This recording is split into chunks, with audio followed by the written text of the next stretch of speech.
What's going on? What's going on, YouTube fam? You know what I'm saying? Thanks for joining me again on this on this Wednesday night. How I be doing it. I try to do it, try to stay consistent. I got my boy, got some guests. I got my boy BJ with me, you know what I'm saying? King BJ. And I got a very special guest, Bishop Scott. Oh yeah, appreciate it, man. Appreciate it, Bishop.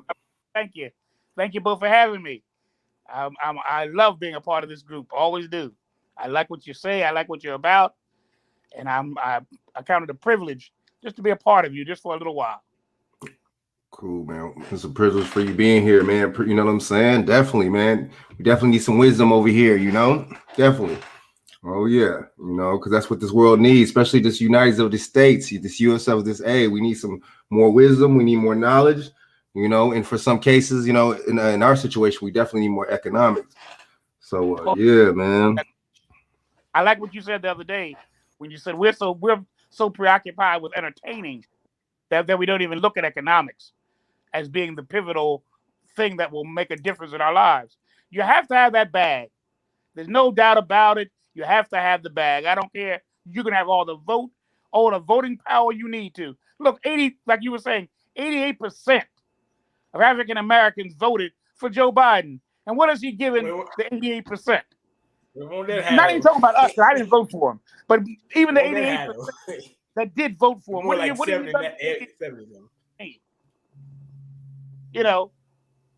here you have 8% of the population.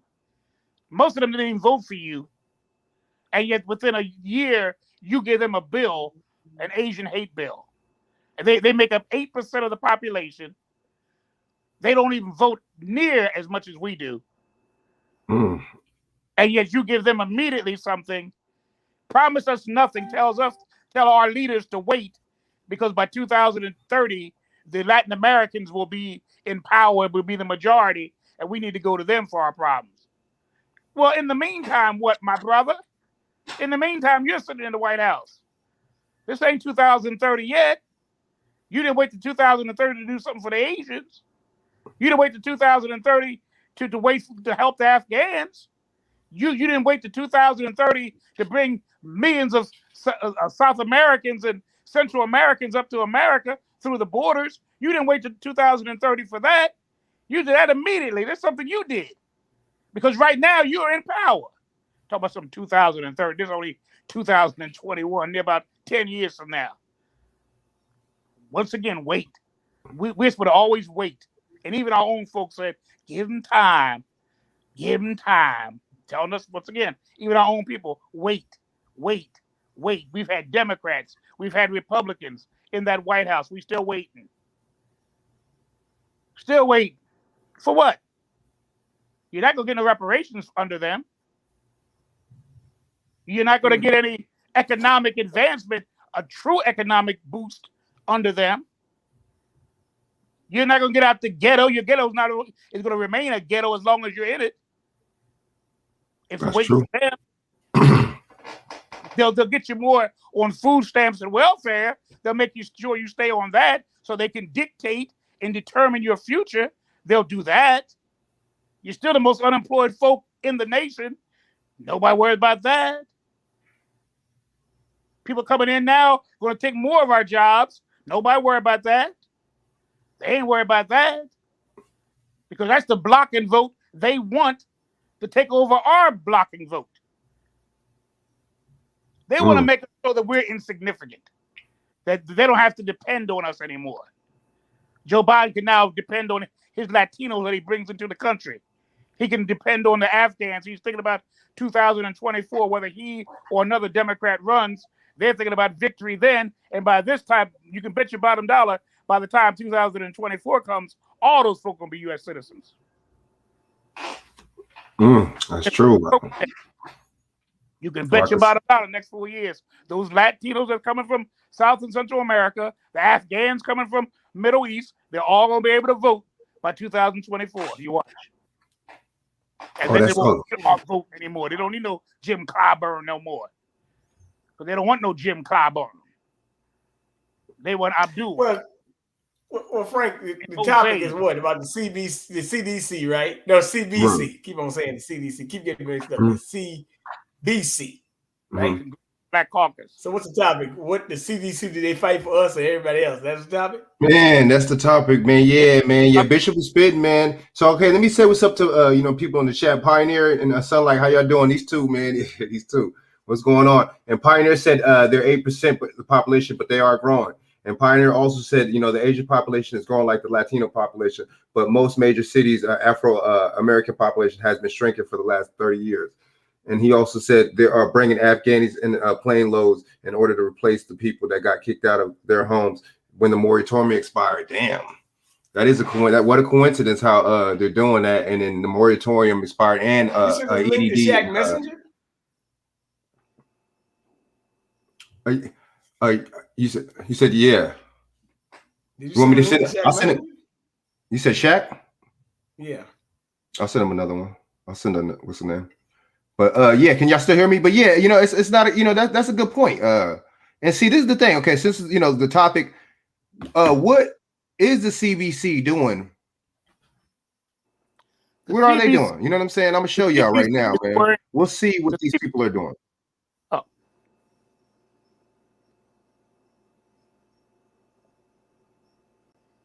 Okay, hold on.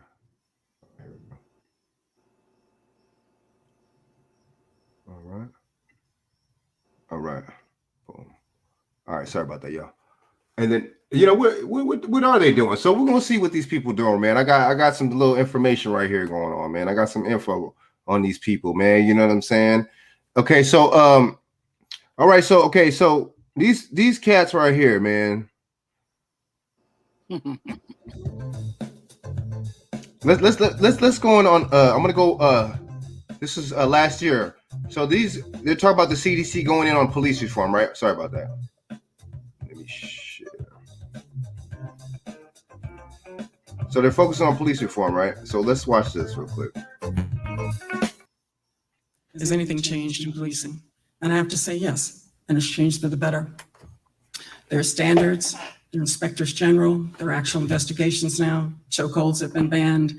A number of police departments have made substantial progress that is seismic in the police world, but it means absolutely nothing in the African-American community. The progress that we've made has not protected Eric Garner, Philando Castile, any of the others whose awful murders were captured by videotape. Police unions all over the country have resisted accountability at every turn. And despite not aligning with the broader union movement, police enjoy some of the strongest protections of any job in America. But being a police officer is not like any job. Education has been defunded, housing has been defunded, healthcare has been defunded, democracy has been defunded. So I just want to point out that while we're focused on policing, it's not just policing. I always wish that this amount of people would be in the streets for housing, for healthcare, for education, because they're killing people, they're just doing it a lot more slower, a lot more slowly.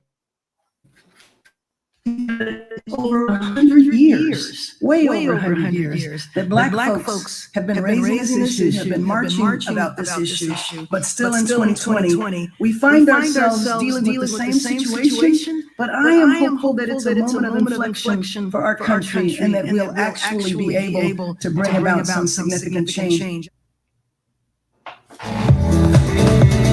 I'm Nick Newman, and I'm a StreamYard. For the last 6 years, I've been live streaming consistently to YouTube and Facebook. Sorry about that. And everywhere else on the internet that would have me. And during that time, I've had the opportunity to use pretty much. All right, so Big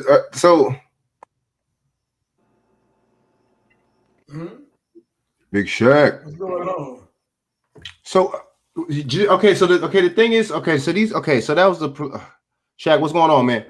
So that was so that was last year, right? 2020. What's up with it? Just chilling, man. Chilling, man. Trying to see what's up with the CBC. Trying to see what's up with the... Okay, guys. But and did you... I'm a black man mode. Black man. Black man. Oh my! So did y'all hear? Did y'all hear the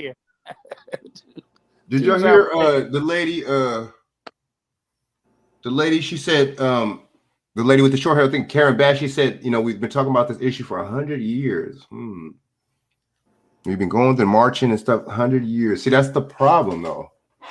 Y'all been marching, y'all being docile. Y'all part of the problem because y'all working with the common enemy. Y'all working with the Democrats. I mean, Malcolm X said, you know what I'm saying? He said, you know, one of the coldest enemies and one of the coldest people that we face is the person that you can't trust is the white liberal. So these people were working with the white liberal for 100 years plus. What NAACP was, that started what? In the early 1900s, right? 1909. 1909. Over 100 years, my bad. These people been working with these people. 1909. And did y'all see the lady Elisa Garza, which was, I guess she's not no more. She stepped down. But that was one of the head of Black Lives Matter. You know, she was talking about, you know, over and over again. And see, and then it come to find out that they were scamming people, Black Lives Matter. And it comes, you know, so and then they bring on this is how they captivate Black people, though, or so-called Black people, is by bringing on issues like police reform and police issues, because they know that does target us, and that knows that hits. They know that hits us. It resonates with us in a certain kind of way, especially with the emotions. So what do y'all think about that? I mean, it just sounds like something just to captivate Black viewers, I think. What do y'all think about that? And just smokescreen. Well, I mean, I think that the Black Congressional Congress, caucus rather, I mean, their whole agenda is self-aggrandizing. Their whole agenda is aggrandizing, self-aggrandizement. All they're after is to boost their own political and social and economic progress. They're not about helping the community. Most of them, they're representatives of very poor neighborhoods, poor districts in their particular states, and yet they do nothing for their constituents. They fight for the rights of people across the nation, immigrants and others, but when it comes to their own communities, many of them represent some of the worst, most impoverished communities in this country. And so why don't you have that same zeal, that same passion, that same commitment to improve where you live, or at least where your constituents are, because they no longer live in those communities. Like Maxine Waters, she doesn't live near her district. She's so wealthy, she has a $4 million home about 30, 40 miles away from her district.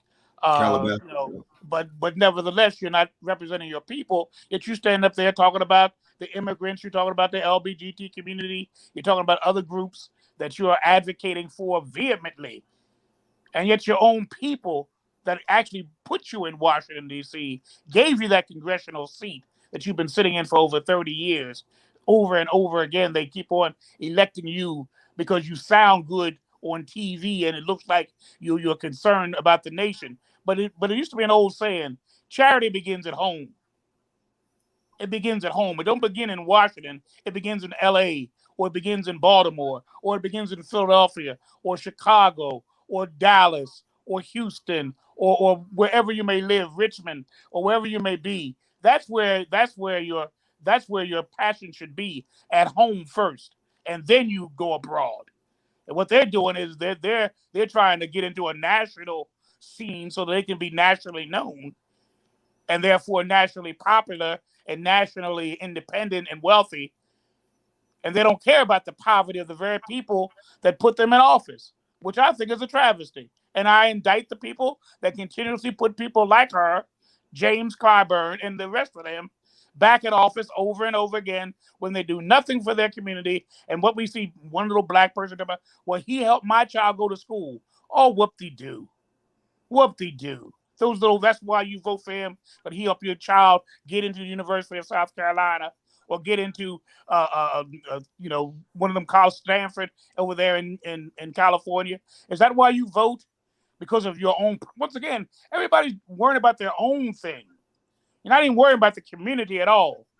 You're just worrying about, he helped me get something, so therefore I'm going to vote for him because he helped me.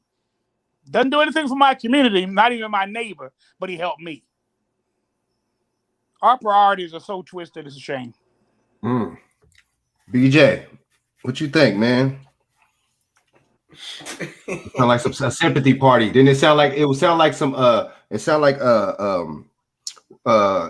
there was pandering, dude. You know, it was really like pandering type. You know, because they know that is gonna play on our emotions. Police reform, police shooting. I mean, that is bad. It's a bad thing. But what do you think about that, man?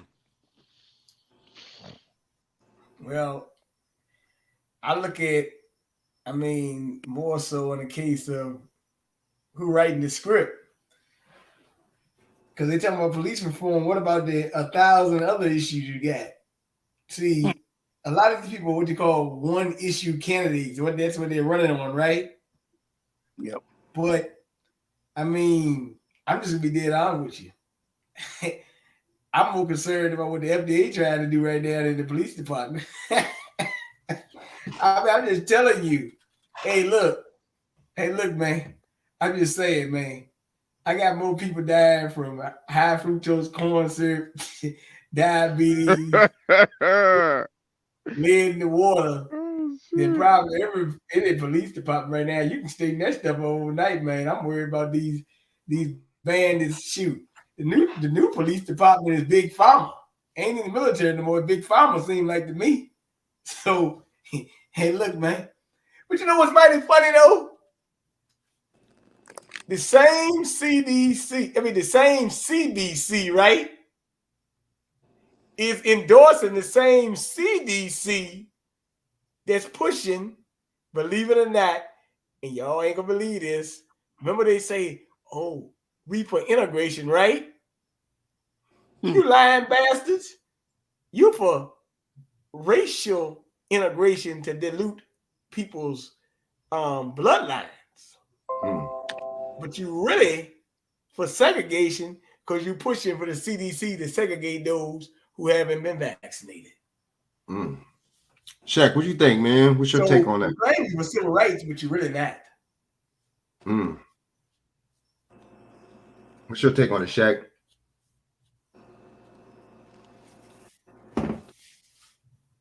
Yo, Shaq. Shaq. I'm here. I'm here. Yo. What's your take on it? What's your take on the situation? He gone now, isn't he? I don't see him on the screen anymore. Is that mine? But is that my internet that's doing that? But Can I just add back on? Can I just add one thing? Yeah, go for it. I agree with Bernard. I agree with Bernard 100%. It's nice that what they're doing and this and that, the little gesture stuff they do, but I'm concerned about the moratorium on evictions, which will impact our people. I'm upset about the federal pandemic unemployment benefits that expired on Labor Day, leaving 6 million people, mainly African Americans, across the nation without any jobless benefits. As the nation grapples with what they can say is the devastation created by the Delta variant. Why are you stopping everything now? Things are getting worse, according to you, if they really are. If things are getting worse, why are you bringing more people into the country? If things are getting worse, why are you stopping the moratorium on evictions? Why are you stopping unemployment benefit programs? If things are getting worse, that's what makes me so suspicious of the real motives of all of this pandemic stuff. Because if things really are getting worse, I don't invite nobody into my house. Like if I got a bad cold, I'm not gonna have a party for everybody to come to my house when I got the flu.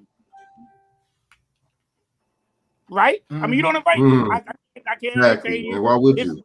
I got the flu and I don't want nobody to catch it. That's the first thing I would say. I don't want you to catch my flu, so you can't come this week. We have to postpone it until everybody's better.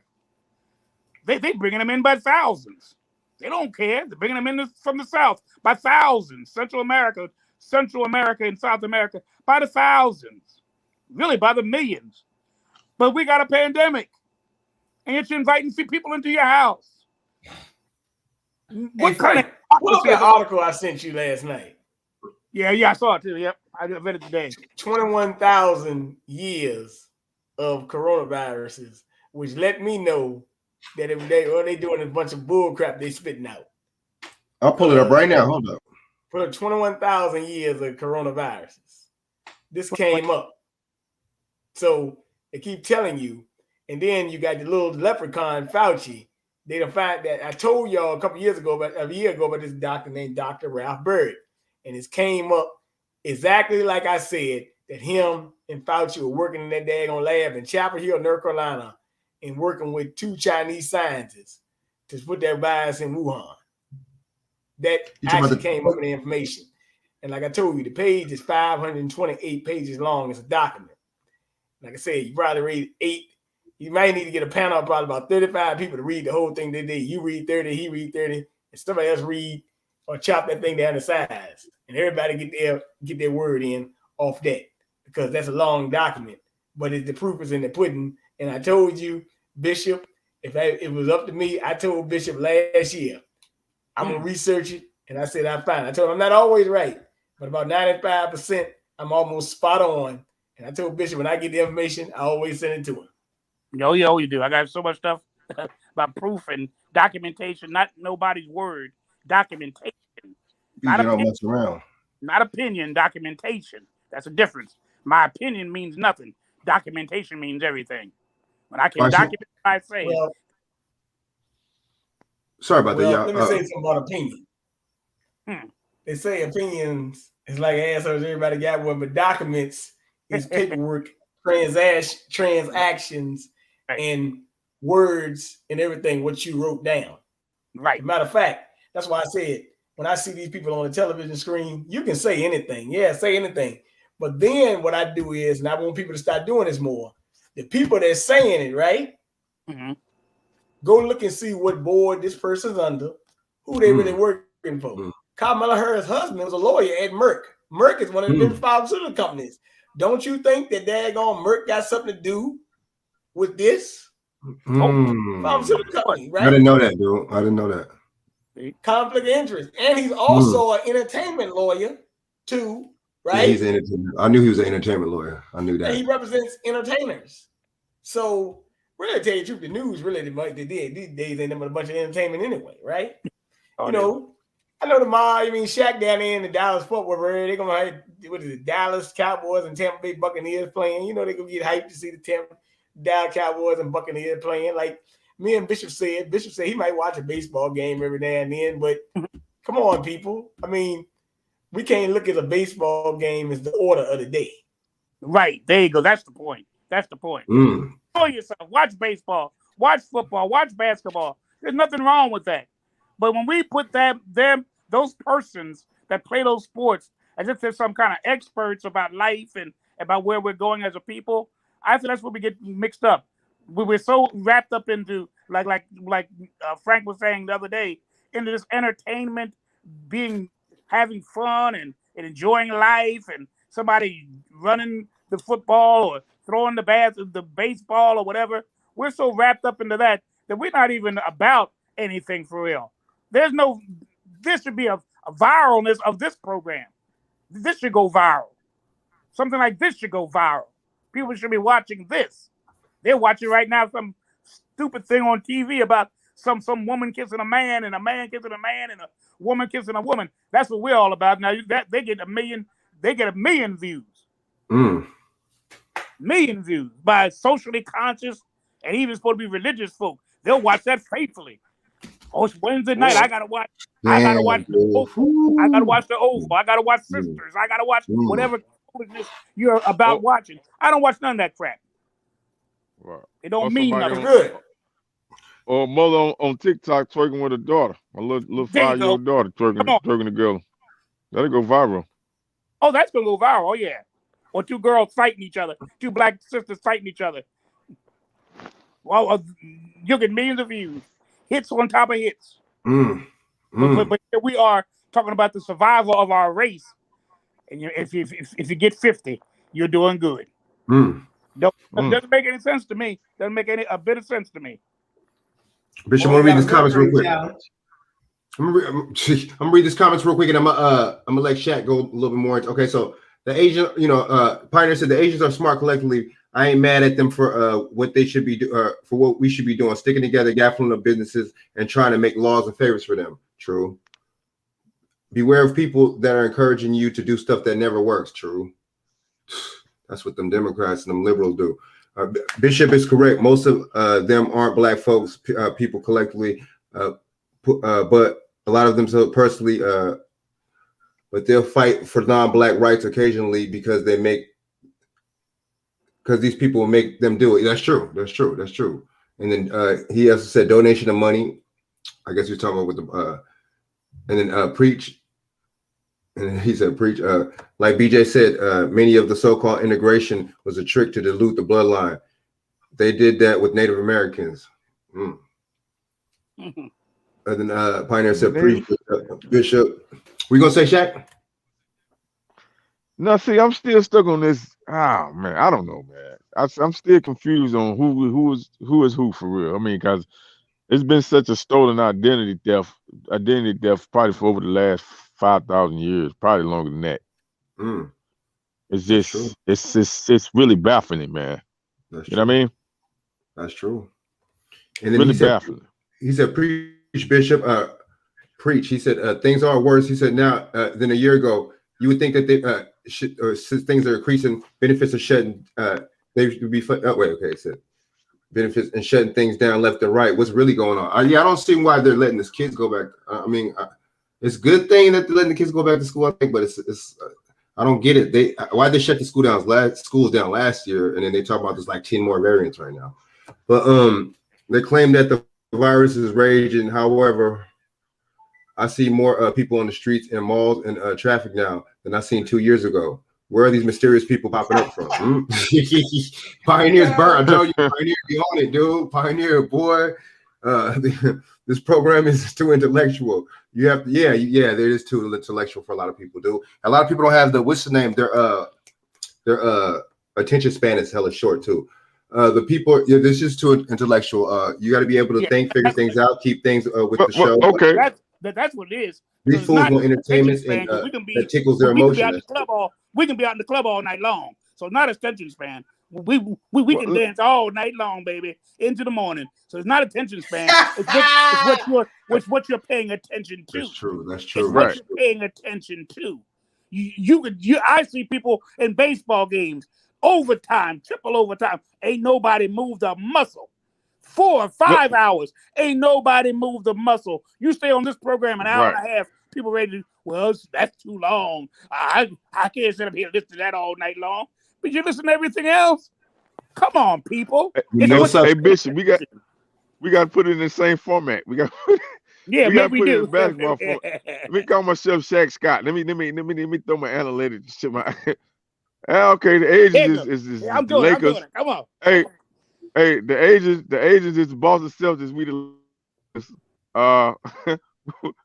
Bernard is Bernard is Magic Johnson or somebody. He the point guard. We got Frank as James Worthy. We're gonna put Bishop as we gotta put you as a Kareem, goddamn it. That shit. Hey, Bishop and Kareem. You ain't lying though. Hey, I'm the coach. I'll be the coach, goddamn. I'm a coach. Let me coach. Hey, look here. We need a good defense, man. Our defense is jacked up. We've been taking all type of wild shots. We taking long 3-pointers. We need to crack down. This is the fourth quarter. We got a minute left. We're down by 25 points. Can we? Hey, look, BJ. Can we pull it off? We got to crack down defense. We got full court press for the next 35 minutes. Man, you know, that's real. Hey, Bernard. Huh? You got to break it down in their terms so they can get it, man. You know what I mean? You do. Yeah, if it was about some sports or something like that, no, you're right. Because if it was about some sport or something like that, or basketball, dude, or it's like Steph Curry or something, like his mom cheating or something, motherfuckers would be on it, dude. You're right. You're right. You know, his mom's cheating scandal and all this shit. You know. Hey, look, man, let me tell you something, man. I'm tired of full court pressing these people. You know what I'm saying? They don't get it. We got to, BJ. Hey, look. Well, we got to switch it up then. We'll do a 3/4 court press, and then we'll go man to man once we you know. We got to go man to man, huh? You got to work a little slower, man. You know. I want I want to dunk on a couple of Yeah, them. you gotta work a little slower with some of these I'm people, man. They're Kareem. not getting it too tough, man. I'm dunk on a couple of them. I'm Kareem, so I'm tall. I'm 7. I'm throwing the lob up. I'm gonna tell BJ throw the lob up. I'll write the play Man. for you. Throw the lob up to the bishop. Oh yeah. That alley-oop. I'm you know, I'm worthy. I got the razzle dazzle. I'm worthy. I do the crazy assist and dribbles and shit. You know? Oh Yeah, yeah. man. I mean, because it's just strategy, man. Because like you said, I think, man, for some reason, we still got the HNIC in our blood. You feel me? Mm-hmm. The head Negro in charge syndrome That's in our blood. nice. Mm. Nice. Oh You know yeah. what I mean? I see it. It's a lot. That I ain't see the NRB all, but that's just one of our problems that's keeping us stagnated as a group of people, man. And it's who we choose as the head. Who is the head? And what's the head doing? I don't see no head out there for me. I don't have no head. I don't see no Malcolm. I don't see no Martin. I don't see no Fred Hampton, Hammond. I don't see those guys. I don't see nobody like that. Nobody like that. Those old dudes that should be doing something like Jesse, they just shuffling along to get along. Al Sharpton, he is a hustler. So where are if there is a head Negro? You know what, Bishop? Wait a minute. It's the syndrome. We don't need one. But that's the syndrome we going by. That's the syndrome we going by. We think we need one. We don't need one. We got the elder bishop on the show. I gotta ask him this question because he can break it down better than us. He can break it down for his fellow colleagues better. Okay, and I told Bishop this. I told Bishop he's one of the only bishops I actually sit there and have a long, drawn-out conversation because me and him can relate. But a lot of bishops I try to run away. Didn't I tell you that? Oh yeah. I said, don't come to me right. shouting in the name of Jesus and stuff like this, or be like this guy named Paul Morton. They're gonna tell his congregation. This guy Paul Morton gonna tell his congregation, you couldn't come into church unless you show me a vaccine card. That's what he said. I'm like, no, wait a minute now. I said, now hold on. I thought you said everybody are welcome in the Lord's house. That's what you told me.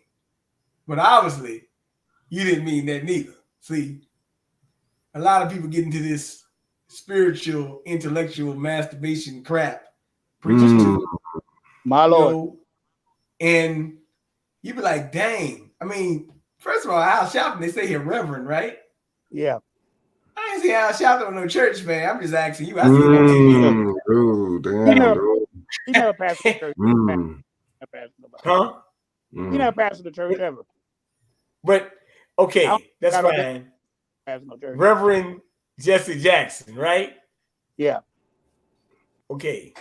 I'm just saying in my own context, I don't like these preacher politicians because I already know which way they leaning for the most part, right? Mm-hmm. And I also know what agenda you pushing.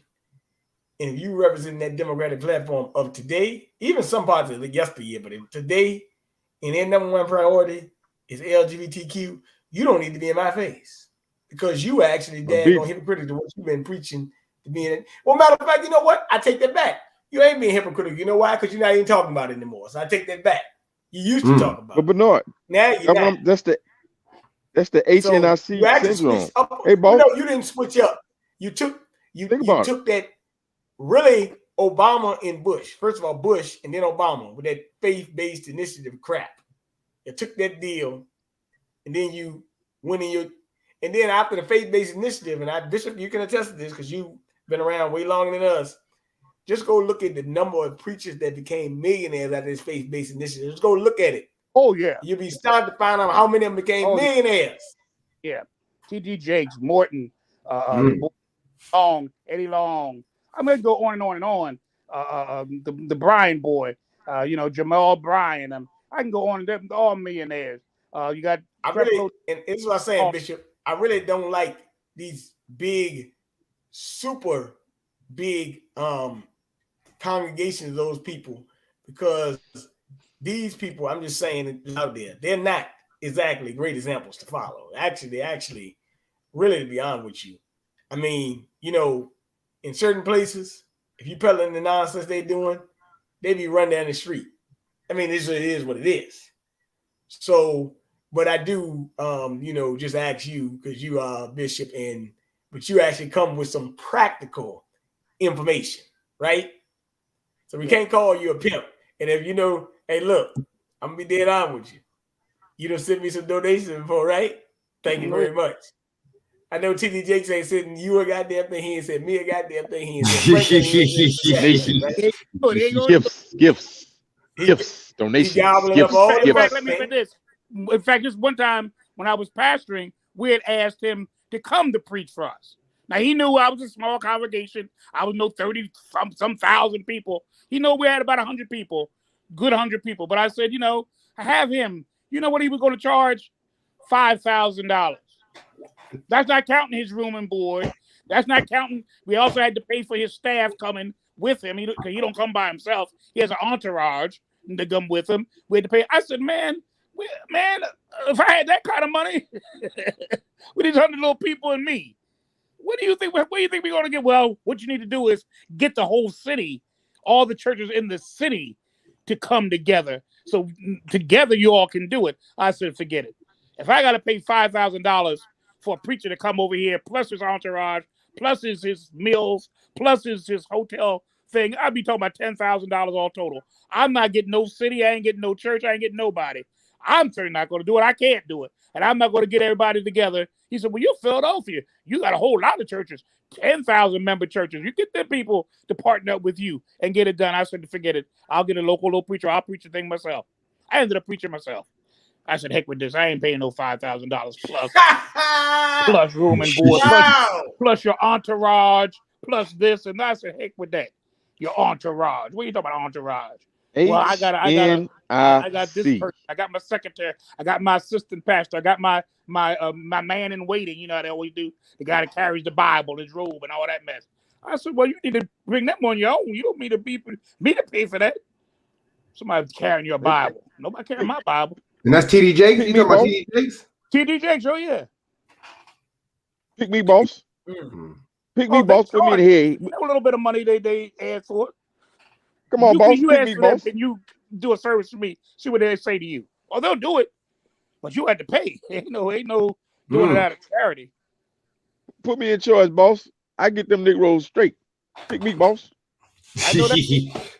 That was years ago, and he wasn't even the pastor that he is now, because that was way long time ago. You know, because I haven't been pastoring in a while now, so that wasn't yesterday. You know.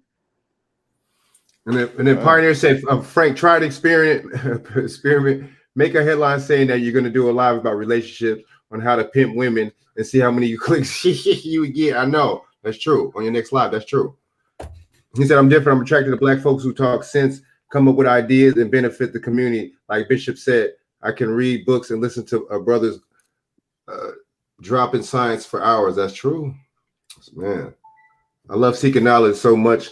When I was in my 20s, I stopped going to clubs, and I see. He said, I started meeting women at the Barnes and Nobles and Warner Books. Real fit. He said, Frank, do a live about light skin, dark skin, and who has the most fun. I bet you'll see 5,000 people in the next live, all up in the room donating money.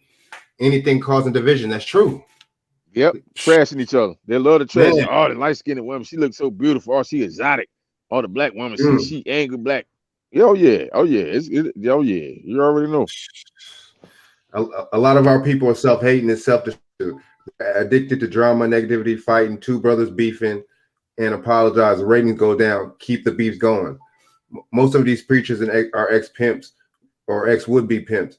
They have the gift of gab and can read, but can't get the job to incorporate America. So grab a Bible and stuck it under their arms and start hollering. That's true. And then Monique 2C said, peace and love, fellas. What's up, Monique 2C? Man, so let me get on to the next. Yeah, Monique 2C, man, she always supports, man. Let me get on to the next thing, man. So now, okay, these dudes, okay, so the CBC, okay, they over here. I guess I don't know if they complain. It sound like they're complaining about the diversity of Biden's appointments. So we're gonna see what these people complaining about, man. What they over here talking about, man. You know what I'm saying? They always complaining about, you know, it's like they always complaining about stuff, but it's just like, especially from these damn what's his names, man. These damn liberals, man. So we'll see what she talking about, man. Turn now to explore the diversity of the rest of the Biden team with Representative Karen Bass, Democrat of California and the chair of the Congressional Black Caucus. Thanks so much for being here. There are reports that the Congressional Black Caucus is not happy with the diversity of the Biden-Harris picks so far. And there are also reports that you're pushing for possibly the Secretary of Defense or possibly the Attorney General to be a person of color and African-American. How concerned is the CBC about the diversity of the picks now? And are you at all concerned that maybe the picks are not diverse enough? Well, first of all, let me tell you what the process the CBC is using as a caucus. There are 59 members of the Congressional Black Caucus. And so with a caucus of 59, you are definitely going to have people who have different opinions. So we have formed a Biden-Harris 100-day task force where we are collecting names and making recommendations of individuals that we feel should serve in the administration. We are in regular contact with the administration, and so we feel that the communication has been strong. We are absolutely elated that two of our members have already been tapped for the administration. First and foremost, of course, is my senator from California, who will be sworn in as the vice president in less than 50 days. And then Cedric, who is a former chair of the Congressional Black Caucus, who is going to be serving as in a very administration. We do believe that the diversity so far has been limited as the ambassador to the UN, and then the individual that will be on the Economic Council, who will be elevated to a cabinet position. Of course, we would like to see other African Americans appointed to key positions, such as the Attorney General or the Defense Secretary. But to say that the Congressional Black Caucus is unhappy with the diversity so far, I believe is an overstatement. I don't believe that is true. There are many more appointments that need to be made, and already we have seen African Americans in very significant roles. You talked through some of the diverse cabinet picks there. There are civil rights groups like the NAACP, like the Urban League, who are saying that they have requested a meeting with President-elect Biden. They have not gotten one. They're saying they're not getting a seat at the table in the way that they should. What do you make of that? Well, what I have heard as of yesterday is that meeting is being planned. That meeting will take place. Now, maybe that meeting should have taken place already, and it hasn't. The civil rights groups are doing what they feel is correct, and I think that that is just fine, and know that they will have a seat at the table and that they will be speaking with the president-elect soon. So when the civil rights groups say that he's not listening to them enough, that he's not maybe putting enough Black people in high-level senior positions, your point is give them some time? Well, my point is two things. My point is the Congressional Black Caucus is separate from the civil rights community. We have regular contact with the administration, weekly meetings in our task force where we are looking at making recommendations. And I believe that the civil rights community has not connected with the administration. They absolutely should. And it's something that should have happened already. The fact that it hasn't, I think I mentioned that I believe a meeting is getting set up now. Are you concerned about any names being floated out there? There's Rahm Emanuel that the NAACP is taking issue with, saying that he has a problematic past when it comes to police shootings. Anyone that on your radar that you look at and say we don't want that person? I will tell you, we have not had that discussion within the CBC at all. We are viewing it more from a proactive stance. We haven't been examining appointments and having opinions one way or another. I know that many of the civil rights groups feel that way. And again, what the civil rights groups are doing, I think is fine. What the Congressional Black Caucus is doing is different. We have a very specific process. Yeah, okay. Yeah, hold up.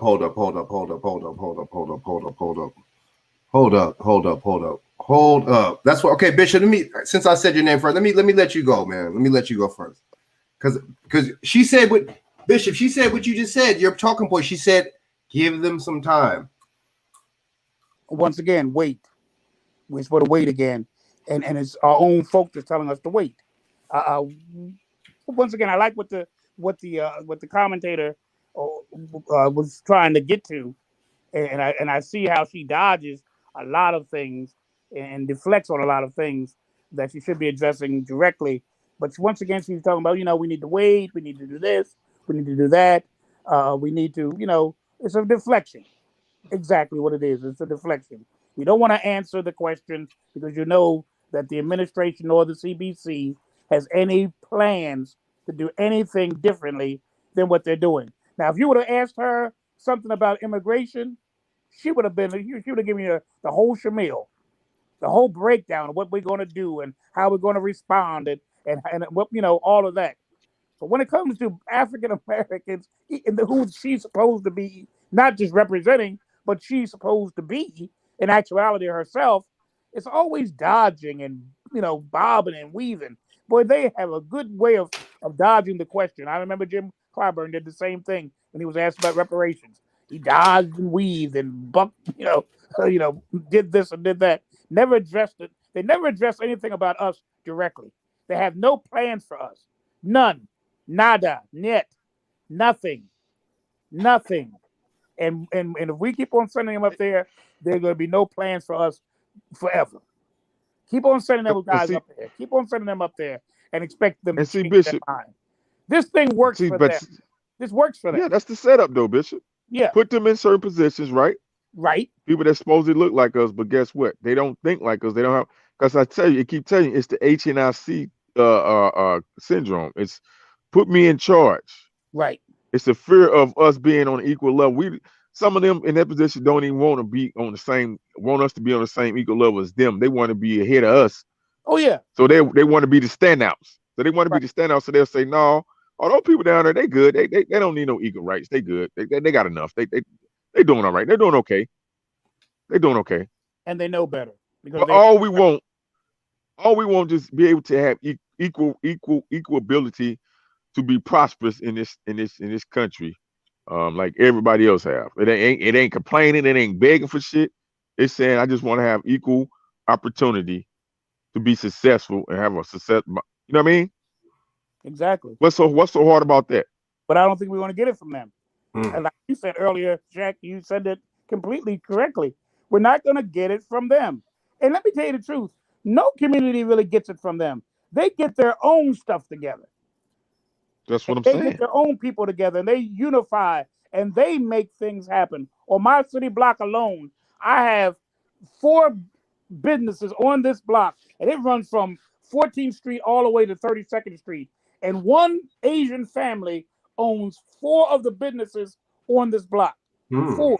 They own 1 Chinese store, they own 1 grocery store, they own a nail shop, and they own a wig shop, all on this same block. One family, same family. Ain't no different family, it's the same family. Owns all this on our block.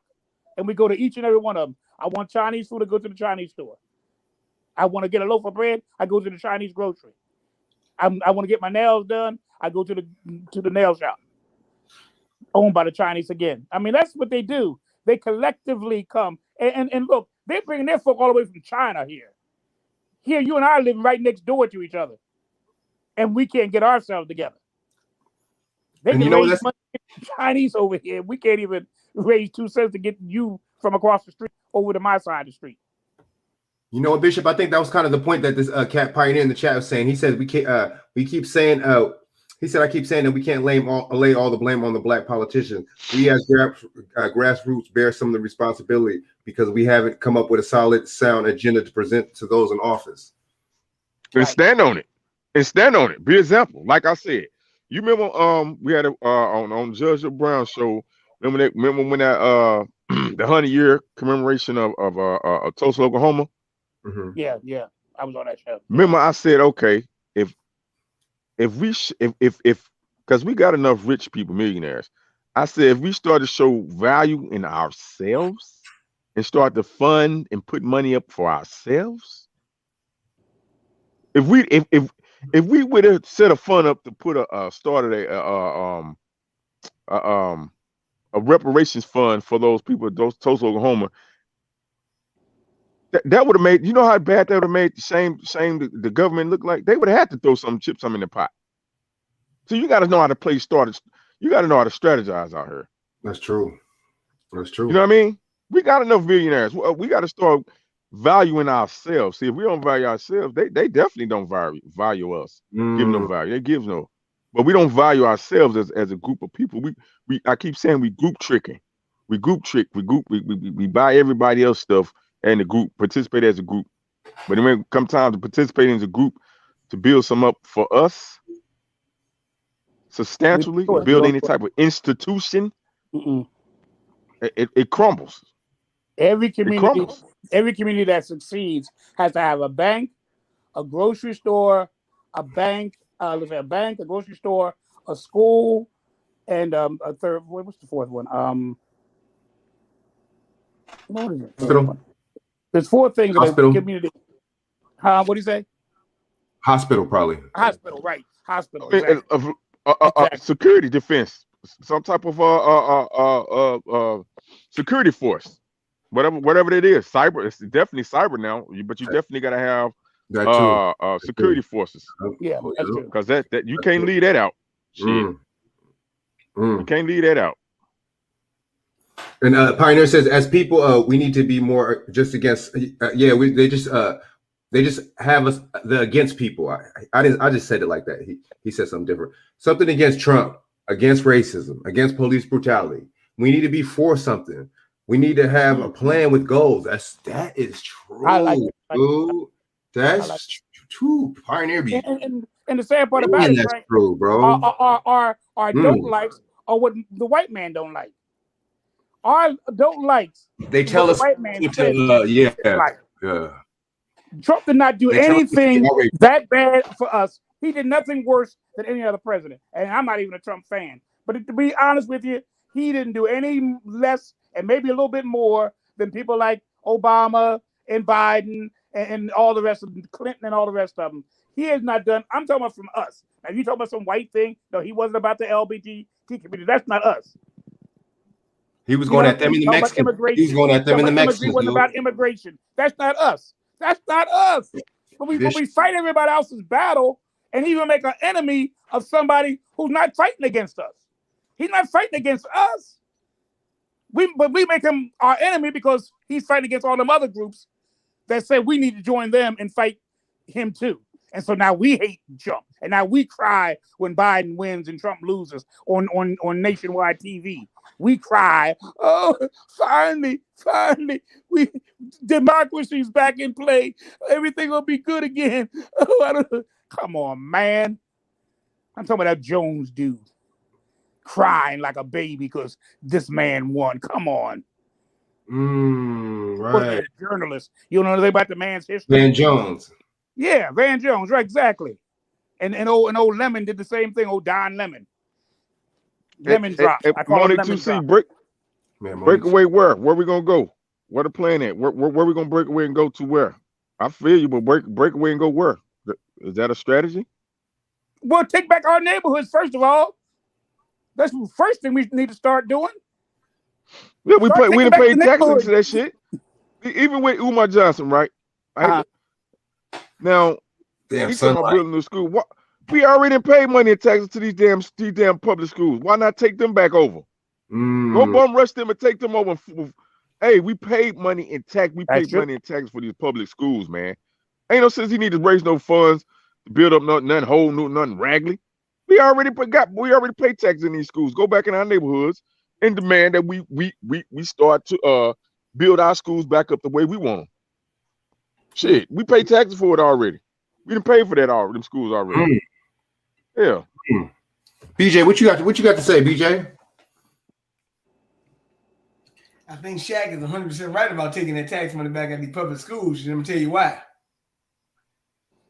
Just today in Richmond, we had long lines. You know, we got like hundreds of bus drivers not even, coming to work. Like, dad man needs to do that. But so parents are gonna have to take the kids to school now, which creates a long line of traffic because we got a shortage of bus drivers. Shortage of everything. But really, to tell you the truth, we shouldn't be going to these public schools anyway. They can be teaching LGBTQ education. So, Damn, that's true. But you got to forget, Bernard. The state is pushing this. That's a small portion of us that believes in the LGBT stuff too, man. Yeah, they're trying to make it portion of us to believe in it.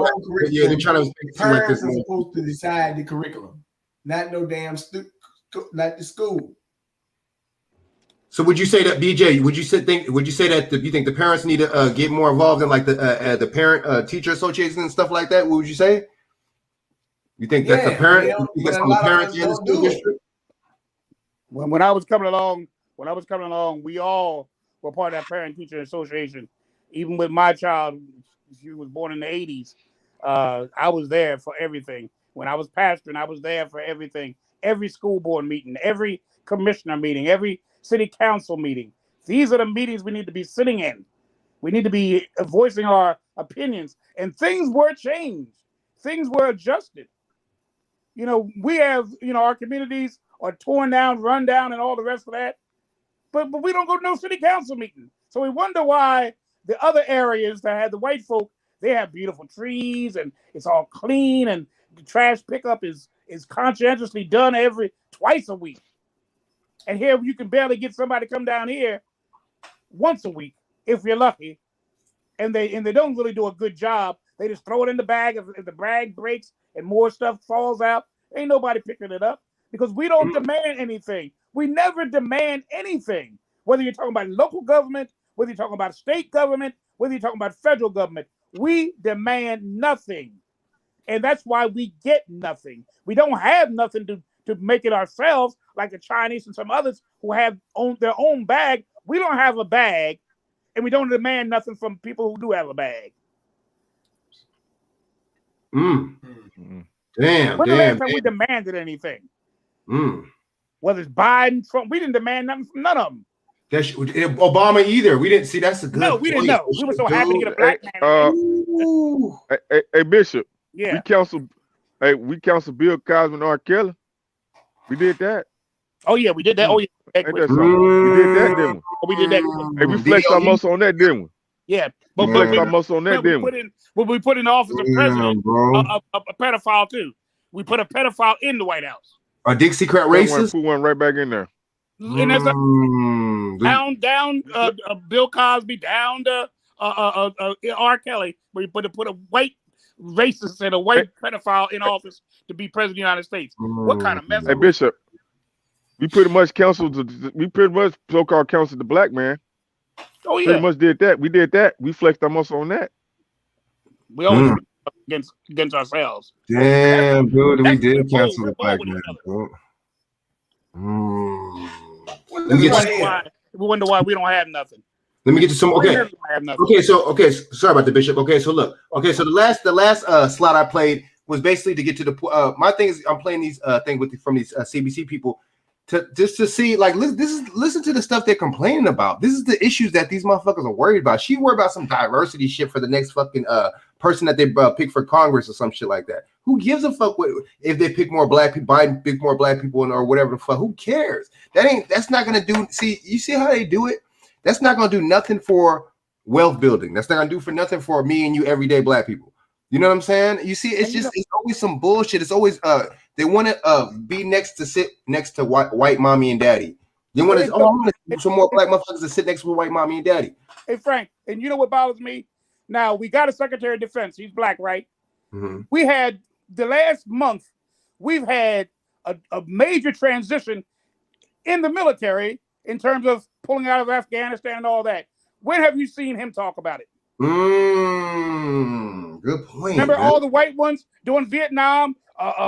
They had their Secretary of Defense right there beside him. Donald Rumsfeld right there beside him. Always right beside him. Here we got the biggest news in 20 years. Finally pulling out of a war that's the longest war in United States history.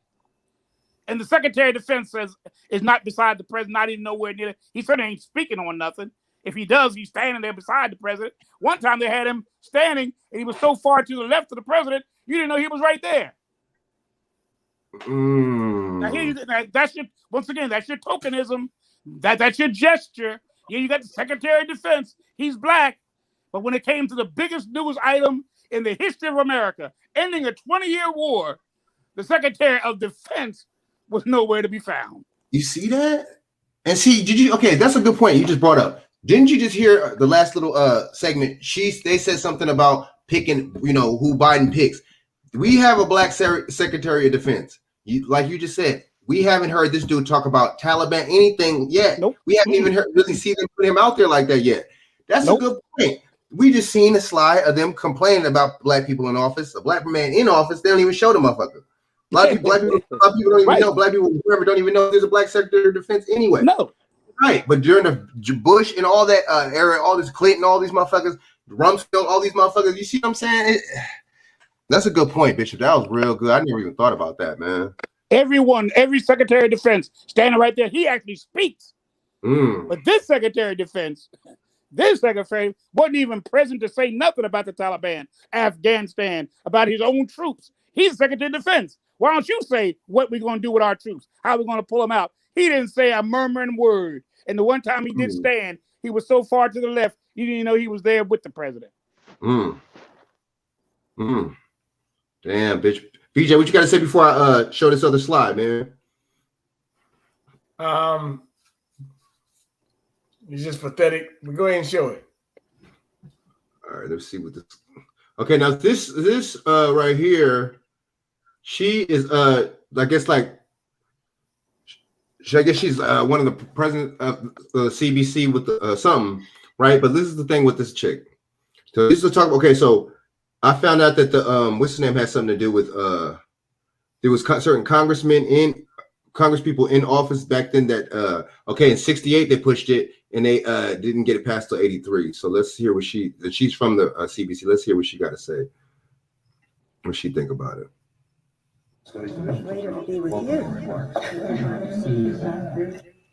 you. Skip a little bit. To movements for equality and justice for other people, as it has today for equality and justice for Asian Americans, for Latinos, for gays and lesbians, for people with disabilities.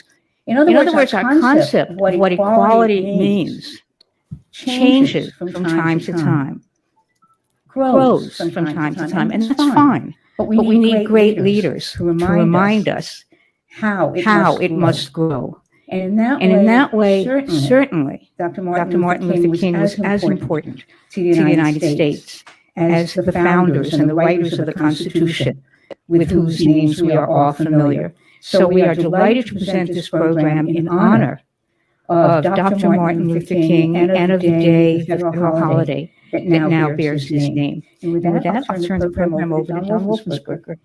Thank you very much, Flip, for that introduction. My name is Don Wolfensberger, Director of the Congress Project here, and it's part of the U.S. Studies, which Flip directs.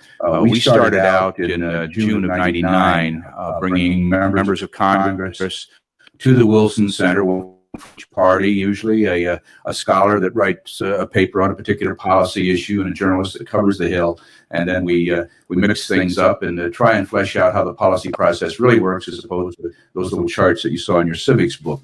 So we're going to learn a little bit more today about a particular bill and the person that really was the mover behind that. As many of you may know, tomorrow, January 15th, is the actual a birthday of Martin Luther King Jr., born back 79 years ago in Atlanta, Georgia, in the family home.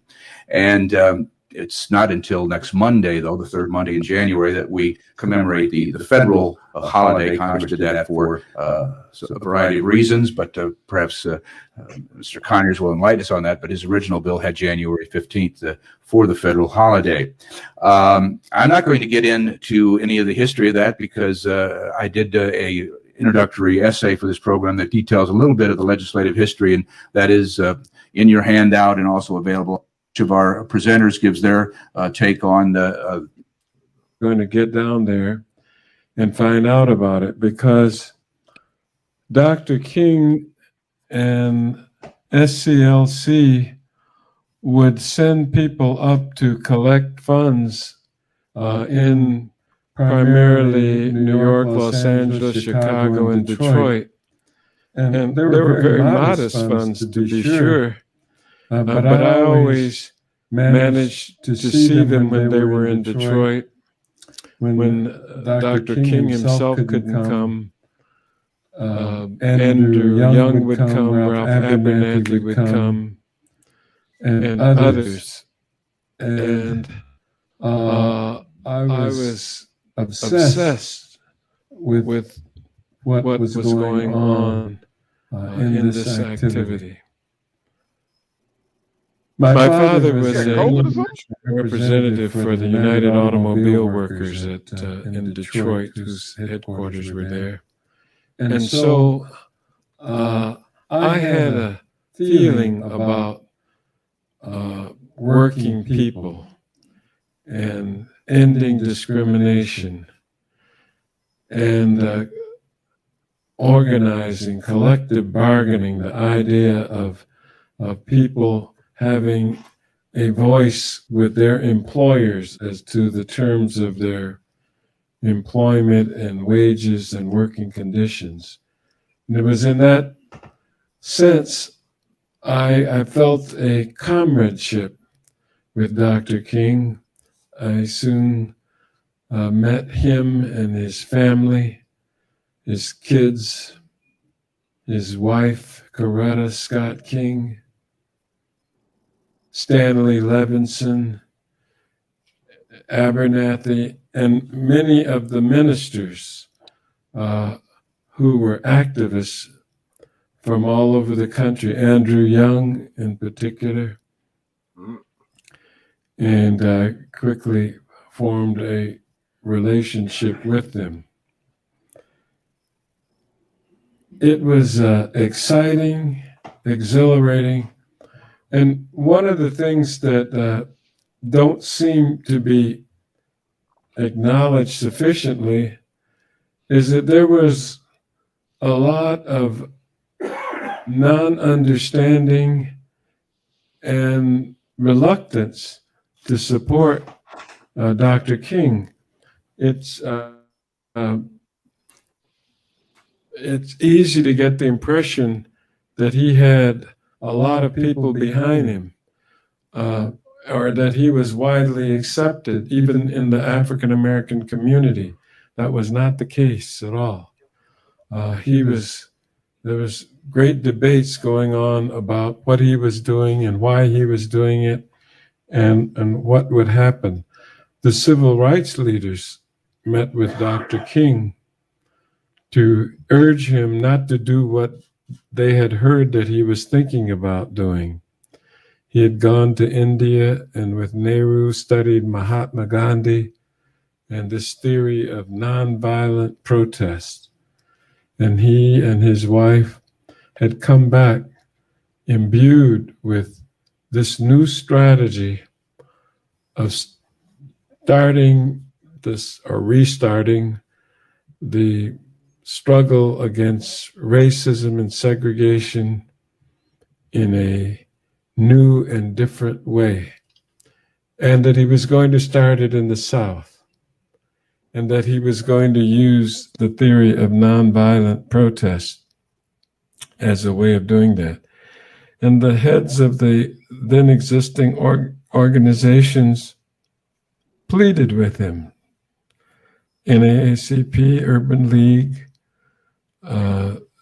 there were others there, and they met with him to say, please don't do what we hear you're thinking about doing. And it was stated without hesitation that you're going to get us all killed. Wait, hold up.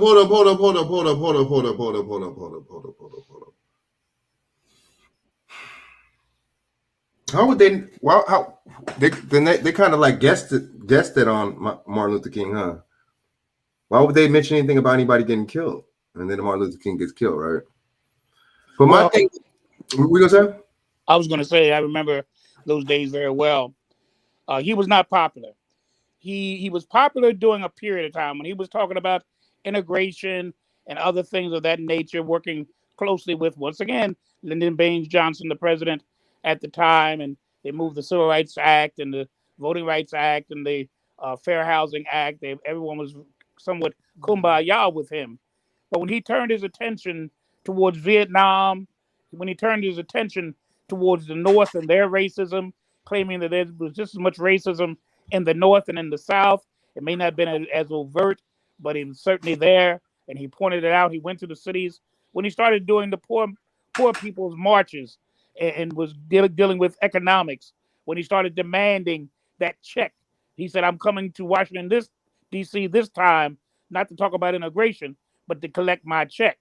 When he started talking those types of things, then the government, particularly Lyndon Johnson and those that represented him, the FBI director, J. Edgar Hoover, and others began to conspire against him. And then the black clergy felt, in particular black clergy in the North, felt that he was being a threat to them. They were getting along pretty well with the mayors of Detroit and Philadelphia and all the rest of the places. And his little radical movement and his radical new ideas, they saw him as a threat. So even the black churches, the black pastors began to be hostile toward Martin Luther King. And at the end, Martin Luther King was not popular at all. Even within the black community, he had lost a lot of his credential. Once again, because the white society turned against him because of his radical ideas, what they considered radical, his shifting away from this integration mode to a more shared mode. For example, him and Malcolm at that time met. Him and other members of the more radical groups began to meet, began to consult one another. Or he still believed in integration in principle, but he did not believe in this camaraderie. He began to talk like Malcolm. He said one of our greatest enemies is the moderate, the person who considers him and herself a moderate. He said they were our enemies because they appeared as though they're on our side, but in the end, all they care about was they were upset about us being brutalized. That's what they were concerned about, us being brutalized, not so much thinking of us as being equal. So they wanted to stop the brutality. They did not want to lift us up and bring us to a place of equality. So they wanted to stop the brutality, not bring us to a place of equality. And that's what Martin Luther King began to believe and understand, that they were not about ending all the things that they believed in. They just didn't like the way the South was conducting themselves in oppressing black folk. Damn.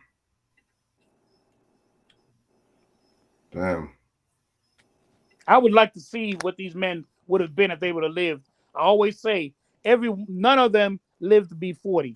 Not none. You talking about the big six? You talking about all those big 40?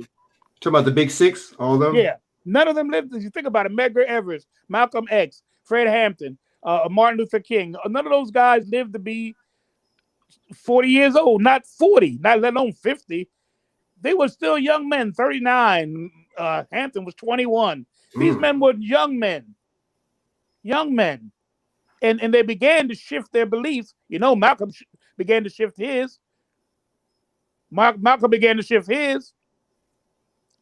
And all of them began to shift and move more toward a centralized theme. It was Martin that said start using black power and black is beautiful. He started using those phrases as well. He used to say Negro all the time. Then he started using black. That was toward the end of his life. And that's why his life ended. And that's why Malcolm's life ended. They were seen now as a threat. And anytime a black person becomes a threat to the status quo, their lives are in danger. And that's what Conyers was saying here. His life was in danger because they began to see him as a threat. Not as a tool, not as an ally, but now they saw him as a threat. That's so true. That is so true. That's so true. BJ, what you think about this, man? About how they trying to, you know what I'm saying? Trying to put how they're trying to talk about the little Martin Luther King holiday. Like,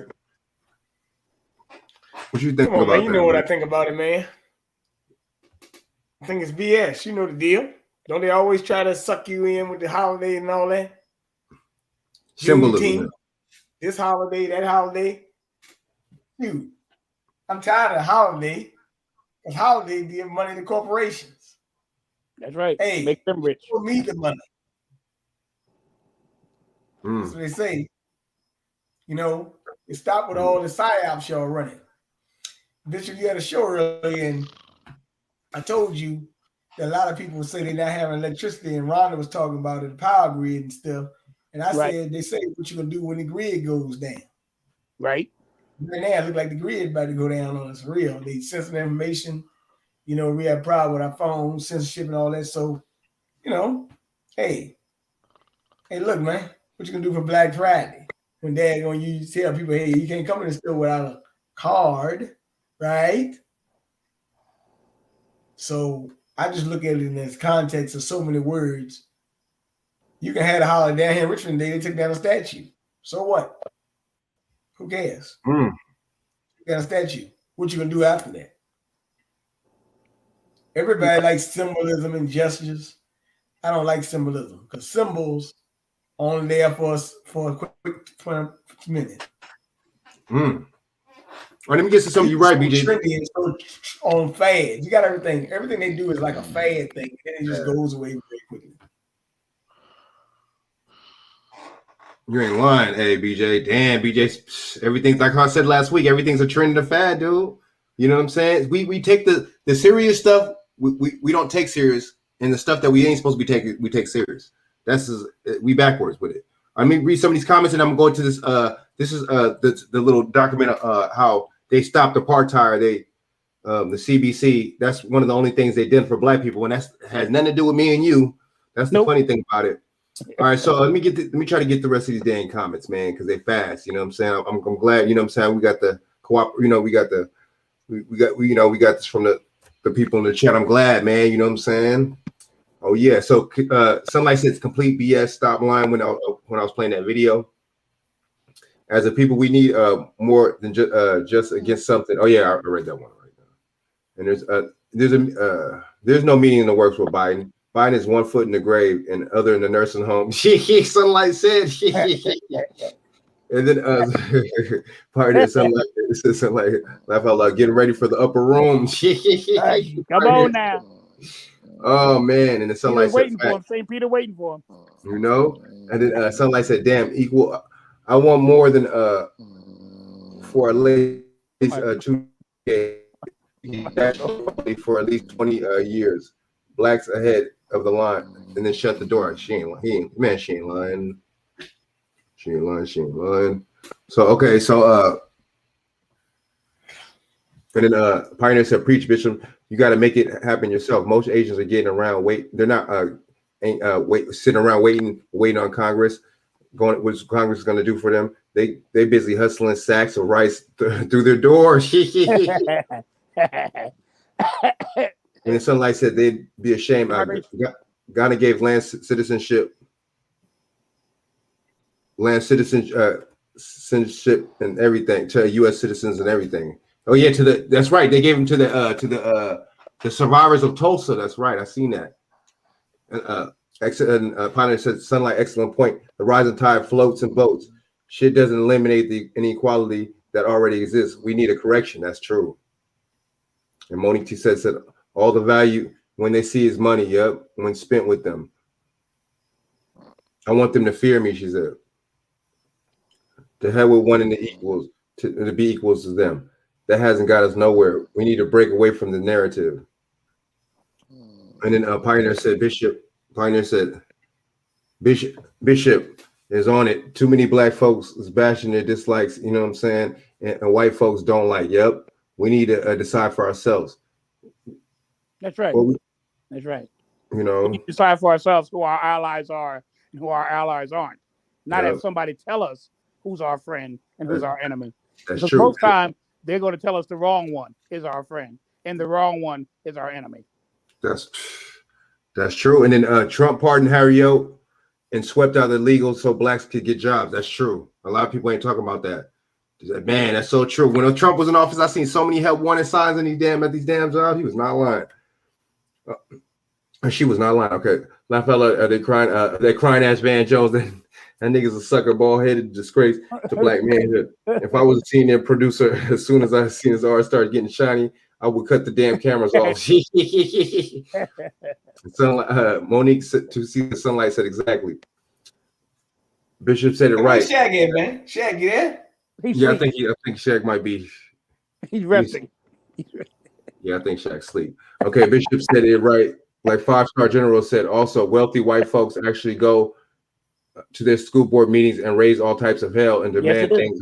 They do for their communities. That's true. Damn, BJ, did you hear it? Man, dude. Damn, hey, Pioneer, be on it. We're too busy trying to survive. Moni 2 said we're too busy trying to survive and make a living. Single parents can't do school board meetings and work for the man at the same time. Damn. We concerned with our we cancel our own because we listen to LGBTQ feminists. Damn, I thought she was talking about the women. Whew. That's my point. As people, we didn't demand shit and sat around for 4 years later wondering why we haven't got shit. If you don't know where the hell you're going, anywhere will do. Damn. And then let me say this, Frank. School board meetings generally, because I work too. School board meetings generally were between 7:30 and 8 o'clock at night, and you know, sometimes something I don't know. We've lost the spirit of sacrifice. Like sometimes maybe you are tired, but isn't this important? I mean, what's important to us? Come on. I mean, we'll sit up and we'll watch TV till 10, 11 o'clock after working. Can't we spend at least an hour? Because, you know, those school board meetings ain't that long because there are other folk running them. And they don't run things 4, 5, 6 hours like we do. We run until daybreak. But they don't run things like that. They don't run their churches like that. They don't run their meetings like that. Most of them are an hour and a half at the most. So if we get home at 6 o'clock, we can get our dinner together and all of that. And then one or the other, it doesn't have to be both parents. Right. One parent can go to the school board meeting and be there for the child, or to the city council meeting to be there for their community and for themselves. This is for you. You know, it's your street that's all messed up. It's your block that's all filthy and have debris all over it. And the streets are all broken pavements and all that kind of stuff. It's our neighborhood. You know, I mean, they work too. Chinese work all the time. The white folk work all the time as well. But they take the time. If they send one of them, they take the time and they make the time. And we just don't make the time. We used to do it. I'm telling you, we used to do it. And I know because I used to do it. And my grandparents used to do it. And my mother used to do it. They used to do it. My mother was a single parent. She worked all the time. But when it came to school board meeting, when it came to parent-teacher conferences, when it came to city council persons, a city council meeting, she didn't make them as much as the others, but she made those meetings as best she could, and she didn't never miss the parent-teacher conference, ever. You know, though she was tired, coming in right from work, had to maybe get a little something to drink, maybe something to eat, and she's right back out there at the parent-teacher conference. Sometimes it takes, we have to get our mindset, this is going to take sacrifice. This is not going to take, well, if I feel like doing it, I'll do it. And if I don't feel like doing it, I won't. We ain't going to get nowhere that way. We're not going to get nowhere that way. We're at the bottom. We're at the bottom of the barrel, and we're getting deeper and deeper. After a while, we won't even be on the last step. We'll be beneath the last step. We won't even be on the ladder at all. We're already on just the first round. And everybody's coming in. Before you know it, we ain't going to be on the ladder at all. Bishop, you spitting fire, Bishop. So and then let me get some more of these comments, and I'm gonna get to this next slide. Yeah. Monique 2C said, "Facts. You can't create and strategize in survival mode." And then a Pioneer said, "Monique 2C, you're right for the most part, but some of these niggas have nothing better to do but go to school board meetings. They don't have jobs because they keep getting fired. They got time." Go, Monique. A fool. Pioneer said, "A fool is constantly in survival mode and will keep you in it.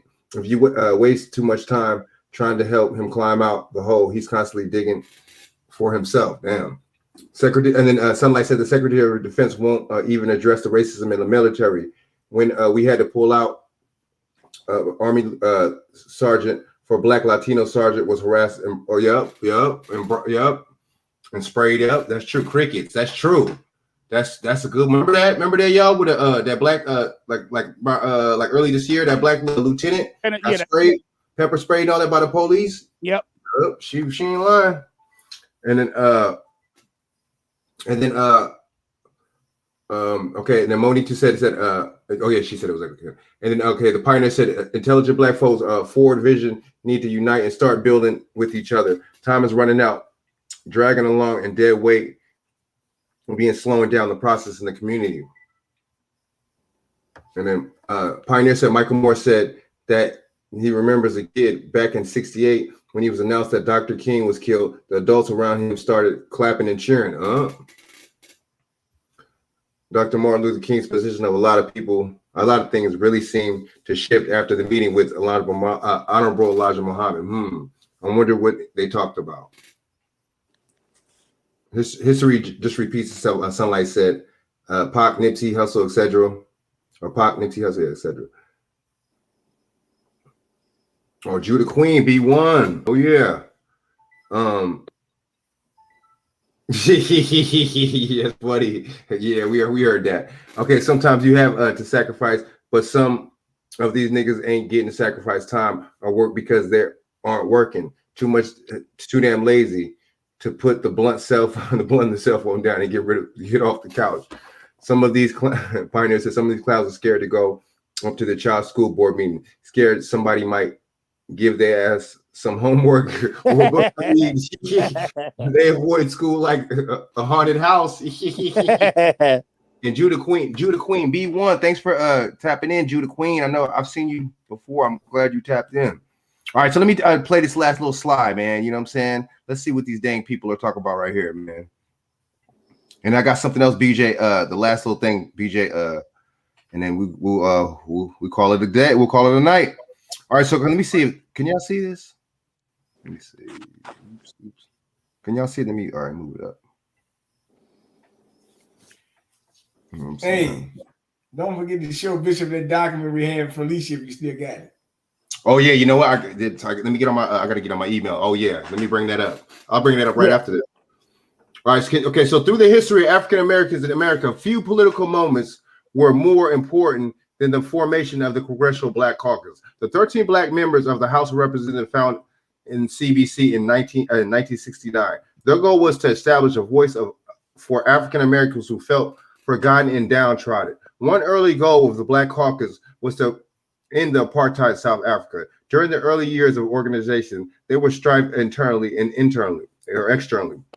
After the Reconstruction of America, African Americans without organization amongst their, you notice how they said without organization amongst their representation in the Congress until the establishment of the Congressional Black Caucus. In 1969, Representative Charles C. Diggs, Jr., Michigan, proposed formation of the committee featuring the 9 elected Black members in Congress. The goal of the committee, which was named Democratic Select Committee, was to seize the moment and fight injustice and raise issues to long ignored and to little debated. Diggs' proposal, Congress stated the legislature would fill a significant void by fostering the hold up.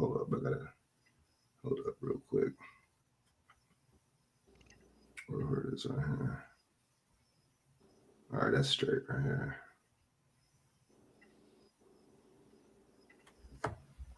Right. Select communities. Diggs, okay. The void.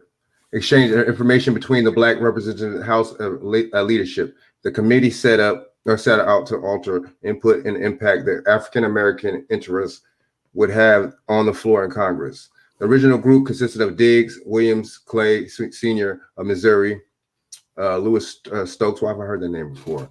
Of Ohio, Shirley Chisholm. Didn't she run for? Of New York, amongst others, African American members of Congress. The members are the foundation of change in the voice of African Americans in Congress. Although the DSC was an informal organization, it originally lacked structure and would serve the roots of the Congressional Black Caucus. So, okay, so that's one thing. My bad. Okay, like I said earlier, that is one thing that these people have done, right? But that Bishop, like you said earlier, what did you say earlier, Bishop, on your show? We was on the show, right? What did you say earlier on the show? You said, what did you say? You said, who's that going to benefit by doing that to the people and helping the people in apartheid South Africa? Yeah. I mean, I said, it's good. It's good to stand for things, for oppression everywhere. But what bothers me is they stand so strong and so firmly without winching, without shaking, without backing up at all about injustices for other people. But they don't show that same kind of backbone. I call it backbone when it comes to things that directly influence and our concerns of our community. They don't. They wishy-washy. They deflect. They deny. They tell us to wait. It's not our time yet. We're working on it. It's going to happen. You got to be patient. Hang in there. Things are going to get better. They tell us all of that, but then with everybody else, they move quickly to make changes, dramatic changes, life-changing changes. And yet with us, it's always, it'll happen sooner or later, by and by. And what they're waiting for is the day they die, so they don't have to worry about ever saying that again, because they know it ain't going to happen, and it certainly ain't going to happen under their watch. It's not going to happen under their watch, so they keep on telling us that. So by the time they're out of office, they can say, well, we thought it was, and that's the end of that. So they are not our allies at all. I don't care what the color is, not our allies. Lockhart perspective is in the building. Felicia Lockhart is in the building. Felicia Lockhart is in the building. Oh yeah, okay. I know she got some things. I know she can say some things about these people. I'm sure she can. We're going to keep. Sorry about that, Bishop. No problem. So BJ, what you think about this, man? That's good. So they formed in 69, so 70, right? So they've been around for a minute. Yeah, that's when I graduated from high school, 69. So it's like, they've been around a while. Right, they prop Charlie, Charlie Chisholm, she ran and stuff back then and ran for presidency and stuff like that. And the apartheid thing, I think that was more of a political thing. I think that was more of a thing to get points, to try to, because there's no Pan-Africanism. You don't never hear nobody in office or any of these people talk about Pan-Africanism or any kind of connection towards the African diaspora at all. If that's what they think, or if that's their ideology. BJ, what you think about that, man? What you think about that, man? That was cool and everything for them to do that. Apartheid had to end, but did they end the apartheid in America?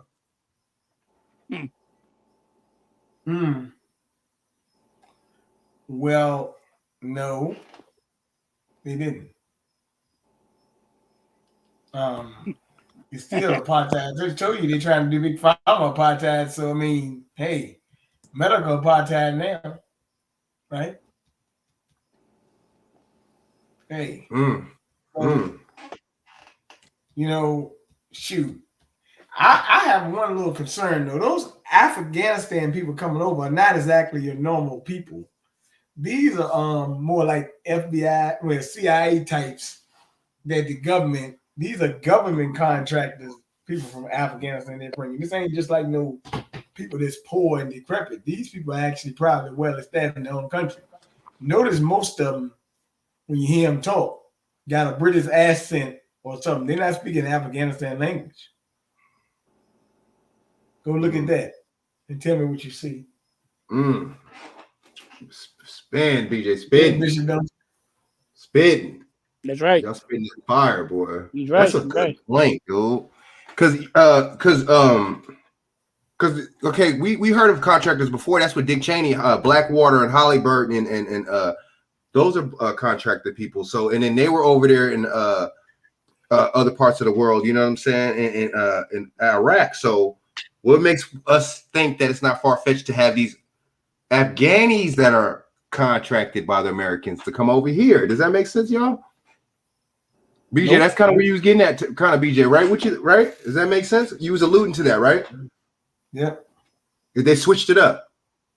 They don't got the Americans contractors going over there now. They got the Afghani American CIA contractors coming over here. And they're not let me say doing this that. about the Afghanistan folk. I was going to talk about some of this in my program, but was unable to do so because we had such a great conversation. I don't want to break that up, but I wanted to add that Afghanistan's health system was critically weak even before the pandemic hit.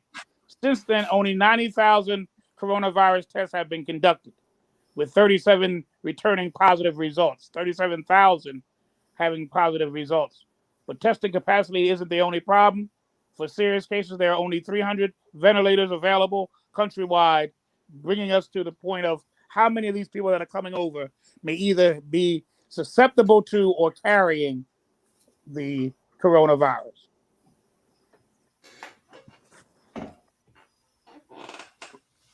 Speaking of that, segueing into that, let me show this real quick, and I'm gonna show the one that I'm gonna show that article that Miss Felicia gave us. Let me not this. No, this is not it either. Damn it. BJ just sent the bad boy to me. Oh, here it is, right here. Bam, right here. Oops, my bad. All right, let me share my screen real quick. Oops. I think there's another way. I'm just doing it the long way, man. I know there's a quicker, easy way to do this sharing screens thing. All right. Let me go. Whatever with the cookies. All right. So coronavirus epidemics first hit more than 20,000 years ago. Cerebral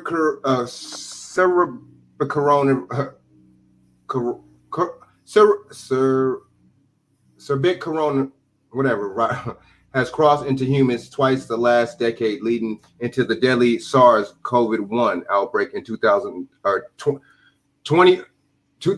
and 2004. Excuse me. And the current COVID-19 pandemic caused by the SARS-CoV-2 virus.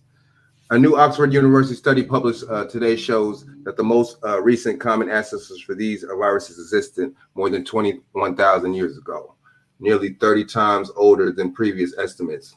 Despite having a very rapid rate evolution over short time scales, survived virus must maintain highly adapted to the host and poses severe restrictions on their freedom and immaculate mutations without reducing their fitness.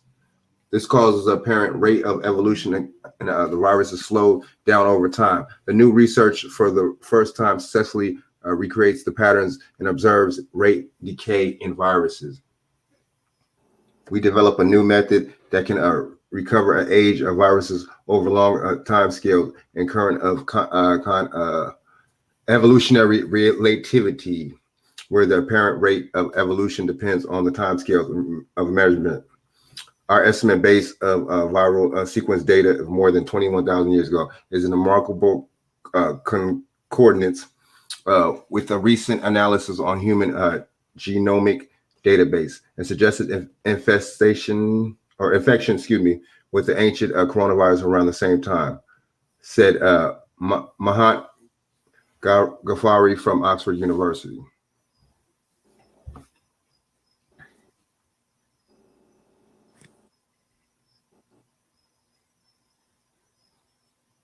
All right, okay. So what y'all, I mean, this is like interesting right here, man. Oh. You're telling me nothing new under the sun. So yeah, I mean, and even when this first started, they was talking about coronavirus is nothing old in the term, and they've had this happened before, and I mean it's nothing new, man. You know what I'm saying? Well, actually, the common cold is a variant of the coronavirus. Yeah. And if you look at old cans of Lysol, look at the back of the Lysol can. I'm not talking about the one now. I'm talking about the one years ago.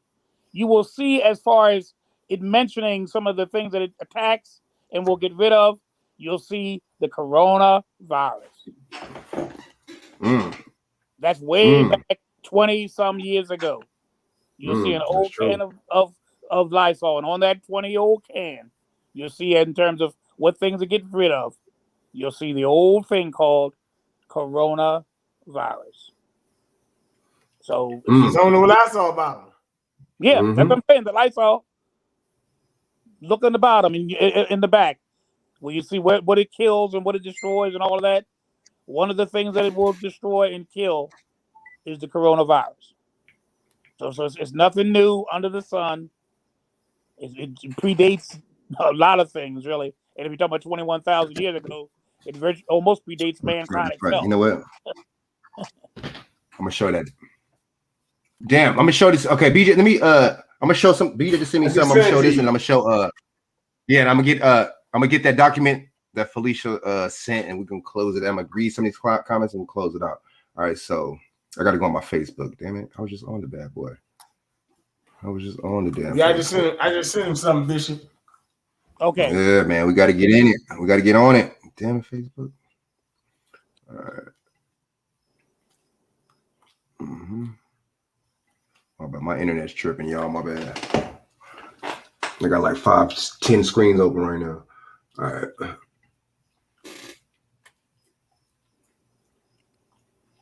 Bam. The last one, right? All right. I'll show the last one.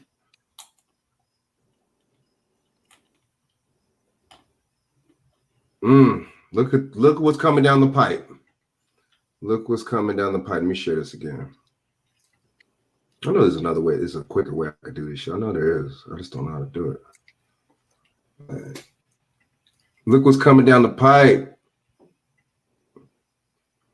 White House signals new COVID-19 measures coming from unvaccinated Americans. Ain't that something? No, thank you.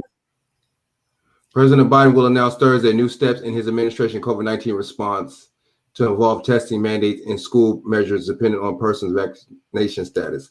The White House said, let's play a clip from this shit, shall we? Get the pandemic under control. Let me know if it's echoing, y'all. Let me know if it's echoing. I'm gonna move this mic away from this shit. So we want to be specific about what we're trying to achieve. But I would just note that Does it sound straight? Does it sound fine? Going to build on steps that announced over the course of the last few months. Damn, my damn internet. My bad, man. Oh no, it's just not even the internet. It's just a little commercial. Is that? They need access. You got commercials on there for this? Hold up, y'all. Need access to information about those alternatives to help to their choices. Approximately 24 hours after this week's Intergovernmental Panel on Climate Change report warned the public of extreme global heating, 7 Democrats joined all Republicans to pass an amendment to block the government from banning fracking. In a recent bill, you know what? $1 million. Let's be clear. This is the first really test vote on fossil fuel. Okay, let me read. You can play it. I'm play it. You could share. Just throw it next to your what's the name? You can just play it on your just throw it next to your mic and shit. Not bad, yeah. I don't know what the fuck's going on. All right, let me get some of these comments while you let me know, BJ. All right, cool. Can you hear it? Stepped up Yep, when yeah, they hear it real good actually. assembled face shields for our essential workers. During the know that hey, I'm a part of this. Go ahead. I'm gonna keep giving all these ads. Oh no, that's what I'm starting. That's what I was thinking too. That's irritating. Even on in the news things feeds. Unstable regions or responsibly produce natural gas and oil right here in America. Depend on foreign governments or protect our energy security, keep American jobs, and maintain global competitiveness. The choice is clear. Solutions are made in America with America's natural gas and oil. What do you make of? Let me read a couple of these comments while BJ unloading this bad boy. Go ahead. Monique, you say she laughed at what Pioneer said it was funny. Did anyone know that King was still alive when he got shot? He was suffocated at the hospital. Then the cops spit on him when he stopped breathing. Damn. And the Pioneer said, I wouldn't be surprised if they didn't kill him at all. Didn't kill him at the hospital. Okay, I got it. We'll stop the spread of the pandemic. We'll get the pandemic under control. We'll return people to normal life. That's what our objective is. So we want to be specific about what we're trying to achieve. But I would just note that what you're going to hear from the president tomorrow is going to build on some of the steps that the president announced over the course of the last few months. So basically, what she's saying is they're about to announce measures for unvaccinated people, and they can bring it up tomorrow in the press conference. That's basically what she's saying. Bishop, what you think about that, man? Damn. I'm not surprised. I know they have something planned. I said earlier tonight that it's got a call tonight from the CDC, the Center for Disease Control, and they were asking me a lot of questions, and they said to me if I wanted to hang up or disconnect or refuse to answer, I can do that. And after about the second question, I decided I wanted to terminate any further conversation because it was getting to a very. I'm glad they didn't ask me my name and all that, nor did they ask me where I lived, but they did ask a lot of probing questions. I gave them a couple of answers that were very benign, and then I said it was just too much. I didn't feel comfortable to continuing, but they're doing it now randomly. They are calling people. Don't be surprised if you'll get a call because I don't have any dealings with the CDC.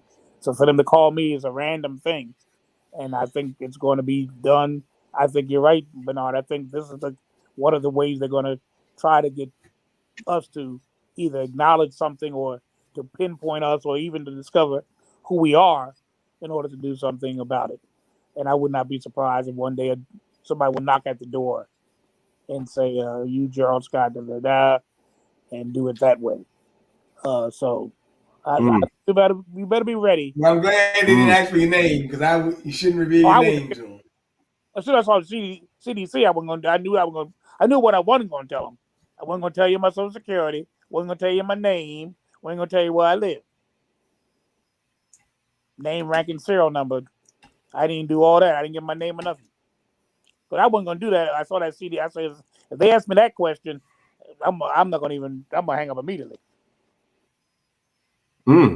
But I think it's a forerunner for things to come.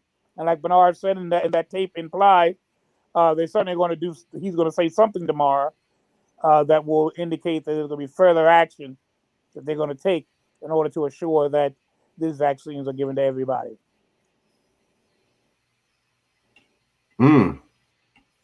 Just see, it just sounds like now that's not a good thing.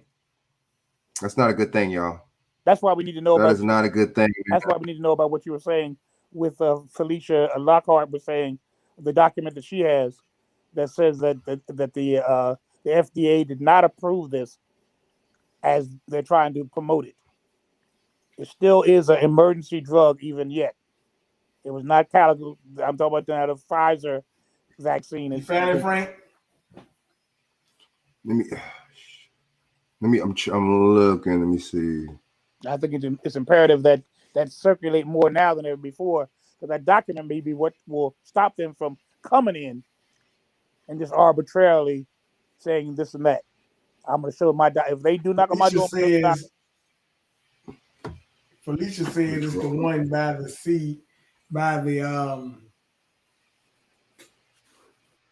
FDA. She's the one that she said we showed the time.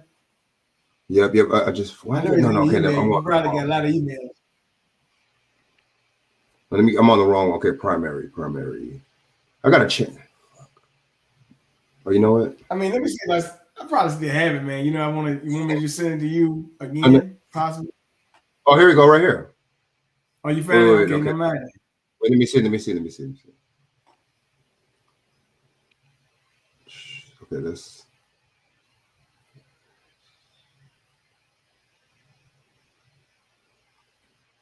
I think this is it.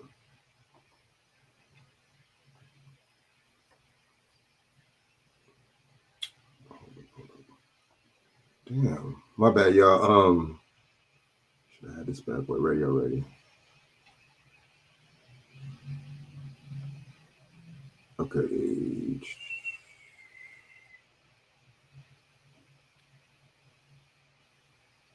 I think this is no. The hell?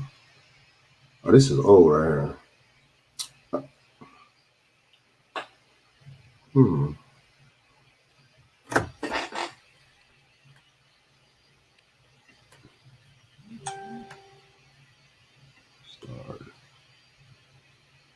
But send you in a link, and maybe we can talk about this. Because I really like to talk about it and understand it, because I think this document needs to be shared with as many as possible. Because I think this will be a way by Well, which you can't find it, Frank. It's okay, man. I mean, like I said, I mean, you can send it to the bishop, email him or something too, as well. Right. All right. Let me see. Hold up. I think. Let me see something. I think I got you on my friends thing, Frank. Now I gotta get what you're right now. She said Revelation 13:17. She giving you the verse, Revelation 13:17. Oh, okay. What's fair? Okay, Well, she giving you the verse. Felicia's in the chat. That's what's going on.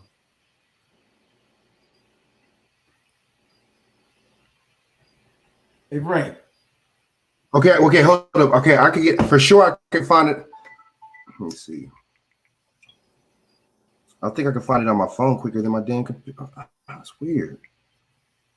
Well, he said he want to discuss it in depth, so you know, I mean, you know, it's okay. I mean, you know, you can send it to him, and y'all, you know, I thought you had it. You know, like I said, you got it, but you know, it's all good because it's gonna need to be explained a little bit.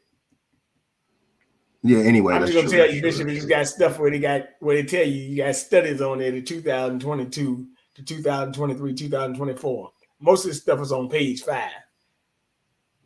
I'm like, well, a study. Oh yeah, that's page 5. Huh? Let me see. No, yeah, keep going. BJ, my bad. No, I'm good. Yeah, it's all good. I mean, I'm just telling Bishop the information, so. But I'm looking at the chat, and Judah Queen said the vaccine in her state called my phone, and her mother, if we didn't answer the phone, we just blocked their number. So, Bishop, if you ever see a number again, just don't answer. Okay. Right. That's a smarter move. Right. That's what I wasn't going to do it. Then they kept on calling. They called 3 times. I didn't get it the first time or the second. I purposely was leery about it, and then they kept on calling. I said, "Let me just answer this thing." What's your name on Facebook? What's your name? Oh, here it is right here. You know what? Oh, here. Okay, you know what? Here it is right here. Hold on. Let me send this to my let me send this to my what's name right now. Okay, good. Let me send this to my forward this to my Frank Nevermind Jones or something. Frank Nevermind Jones, that's what he called. Oh yeah, that's yep, that's me on Facebook. Oh. Okay, let me see. Forward this to Gino Jennings says the vax isn't the mark of the beast. Gino Jennings is that pastor, I think. Yeah, that's that pastor. Right, from Philly. Oh, you heard him? Okay, Yeah. let me. I watch him all the time. What did Gino Jennings send? BJ, sorry about that. He said the vaccine isn't the mark of the beast, but never mind. You're my friend now, Frank. We're friends now. I've befriended you. I responded to your request. So we're friends now on Facebook. Oh yeah, I just got you. Okay. Good. Okay, let me get the rest of these comments, and then I'm gonna bring this up, y'all. Okay, sorry about that. There's a lot of sorry about that, y'all, with these comments. Okay, sometimes you have to sacrifice, but some of the now I think I read that one. Judy. Okay, I was up to Judy Queen and a lot of these founders. Okay, a lot of these founders from Detroit. Remember when Detroit used to center of Black progress in the USA? A lot of us had good paying factory jobs, so we had a stable community here. Man, I've heard that's what I've heard. Comments there. The pioneer, they didn't want they suffocated him. Unlike New York and LA, a pioneer said, unlike New York and LA, Black folks had to get out in the streets and hustle and have talent to make it here. All you had to do was get a job in a factory and would make enough to buy a house. Damn. White men got tired of seeing, yeah, they said, Bishop, they're giving you props. White men got tired of seeing black men move into a house bigger than theirs and drive past them in nicer cars. Yep. And then with gold teeth in their mouths. So they decided to shut the factories down. Damn. And then Felicia Lockhart said facts. Judy Queen said facts, Bishop. They shutting down good paying factory jobs in Detroit, Pittsburgh, South Central, and other mostly black areas just to keep black men from making money. Damn. And just messing up the community too. Bishop, if you graduate in 69, you must be 70 years old. That's older. right. I get 70. More realize how great to live and see. Yep. What really happened to the past. So you can't be lying. Can't be lying to the history book. That's true. That's right. Somebody said they're traitors. And then Felicia Lockhart said Revelation 13-17. And then Pioneer said Bishop is on it. This is why I like the older generation of black people. They were raised on the right foot and have more common sense than a lot of youth today. They even speak more properly. And then Judy Queen said, Judy said the facts isn't the mark of the beast. He said that? Yeah, I remember. I heard that. I read Gino Jennings drank the Jim Jones juice. Oh no, he did not. No. All right, he's in Philadelphia. He's not too far from where I live. I agree with some of the things he says about like the women and stuff. Yeah, yeah. Jennings. Yeah, I've heard a lot of things that he said. But some things I agree with, some things I don't. Like everybody. I mean, nobody agrees with everybody totally. There's some things I agree with him saying, and there's some things I don't. Quite a few things I don't, and some things I do. I like what he says, about, we need to get back to some things, some of our landmarks, some of our things. We need to get back to the word. I like that, So there's some things, everybody, there's not nobody. I have my own, just like we all, I'm glad. That's why I like this group, because we do have our own mind. We listen to people, we sift through what they say, that which we agree with, we embrace, that which we disagree with, we throw away. I'm not nobody's puppet, no matter who you are. I'm not nobody's puppet. You don't pull my string. That I just go by with you. I'm not a robot. That you push a button and I just yes. No. If I agree with you, I do. If I don't, I don't. I respect that. You know what? And that's how it should be, especially, man to man, Okay, so this is what it is, Bishop, right here. This is the document right here. So, BJ, we just going straight to page 5, right? Bam. Yeah. We're going straight to, and I'll read off. Read off this bad boy right now. BJ, did I bring it up? Man, I found that motherfucker. All right, you deferred.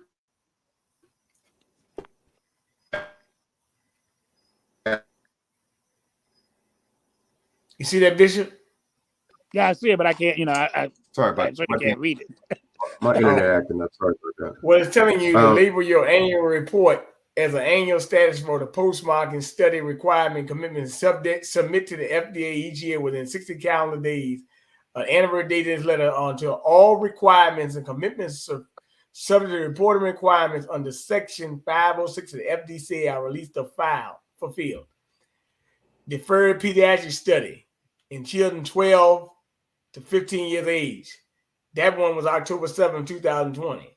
The study completion is May 31st, 2023. The final report submission is October 31st, 2023.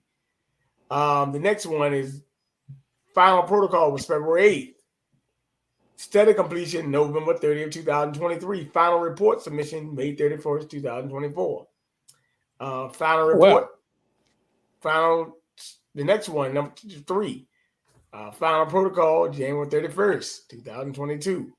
Study completion July 31st, 2024. And Halloween of 2024, the final report. So all this is, they're moving along with it, but there's not a final report yet. Yeah, so it's like the protocol. True. You said it was approved, but if you approve means there's no more study to be done. That's what approved means to me. Yeah. It's almost like it's like a bill in the House. It's first presented to subcommittee. It has to pass the subcommittee. then it has to go to the full committee, and then it has to go to the floor. So you got a process here.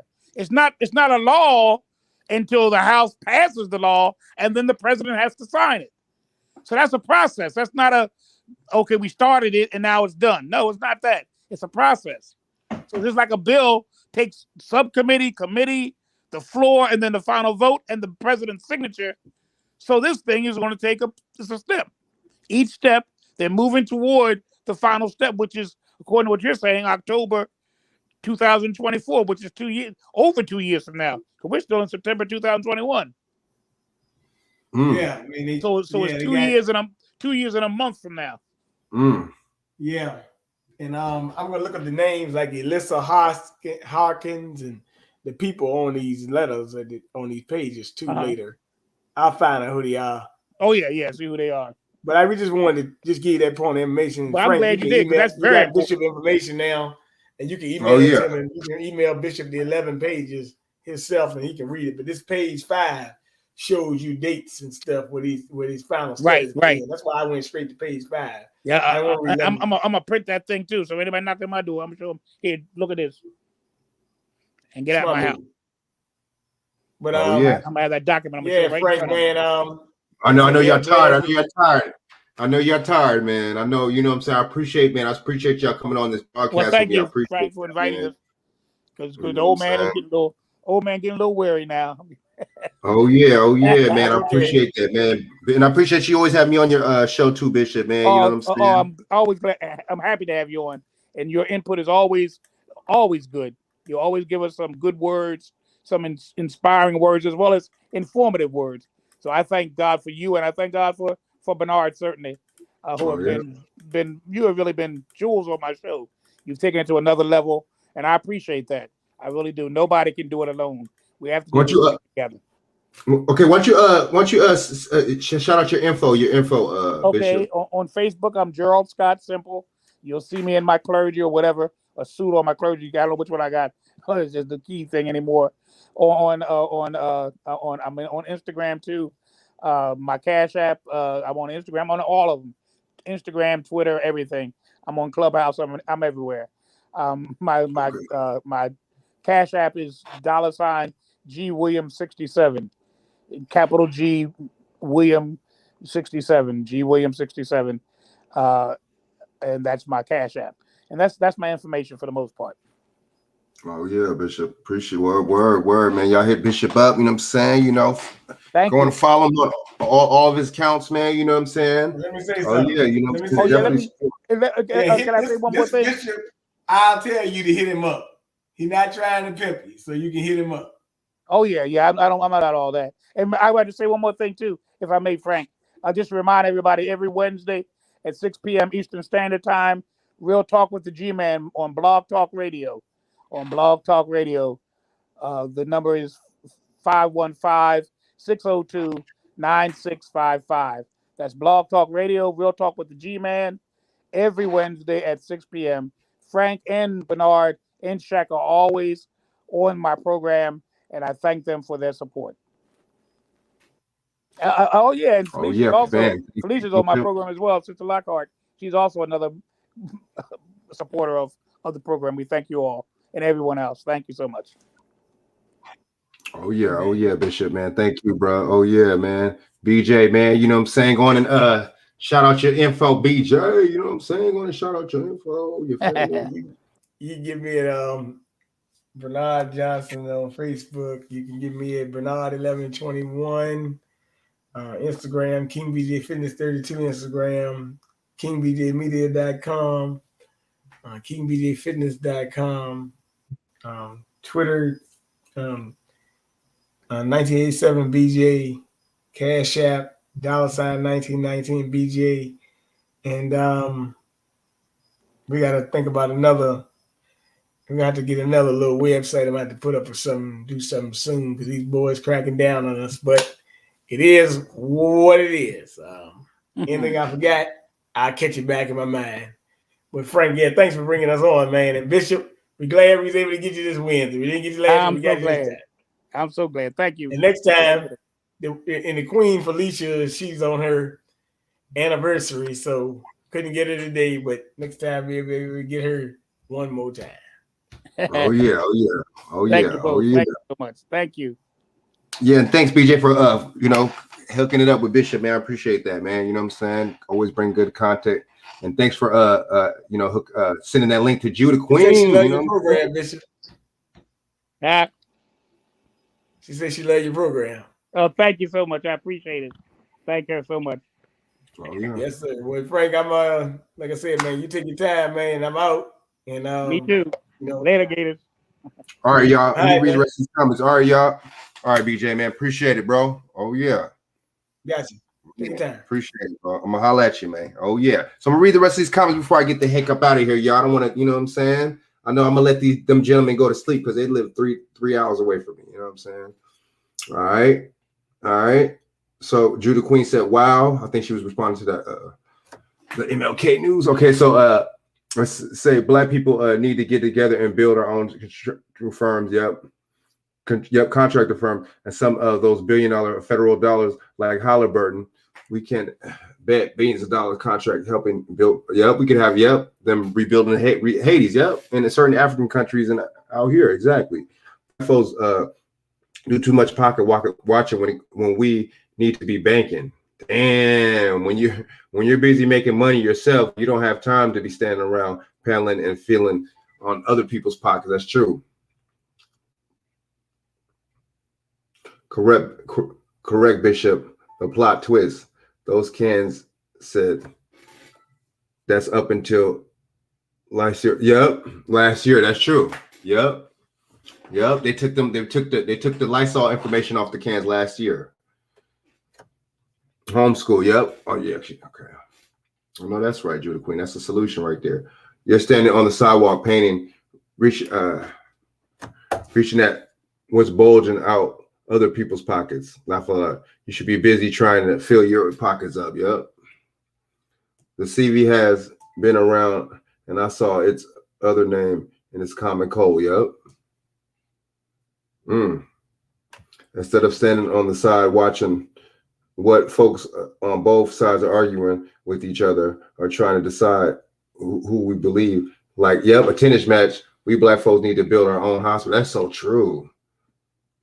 There's no normal with us. Damn, Judah Queen. Damn. Ooh. We have enough black nurses and doctors to build our own hospitals and laboratories. We can't come up with a cure with this shit ourselves. Don't expect the same people who made the disease to cure it. That's so true. I wish I could get that call. Oh, somebody probably cursed the motherfuckers out. The vaccine center in my state called my phone a couple of months ago, and mother as well. We didn't answer the phone. We just blocked the number. If you notice, none of them are talking about exactly, Pioneer. I was gonna say that while both the gentleman was on the phone on here. That's true. Nobody's talking about an actual cure. That's what I've been saying. I think I said that I don't know.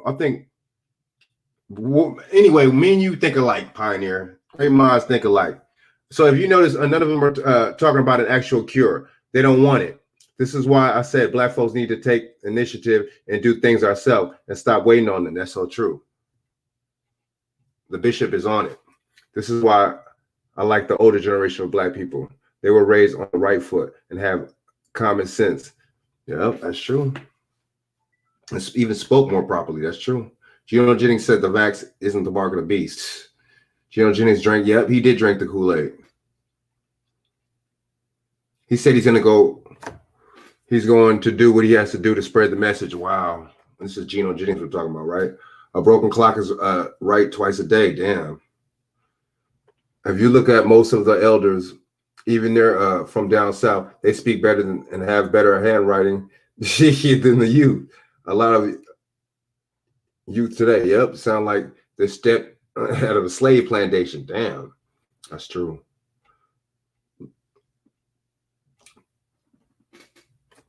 Monique 2C. Oh, Felicia Lockhart giving her props. We have arrived. We as people have enough religion. We do have enough religion. Damn, too much damn religion. We have plenty of religion material to study from and argue over it. It's time for action. Put that book down and pick up a hammer and start building. Damn, that's real spit. And then Felicia said, Bishop, I love the program. And we love yours too, Felicia. Judah Queen, the pioneer. Monique 2C said, peace, Queen.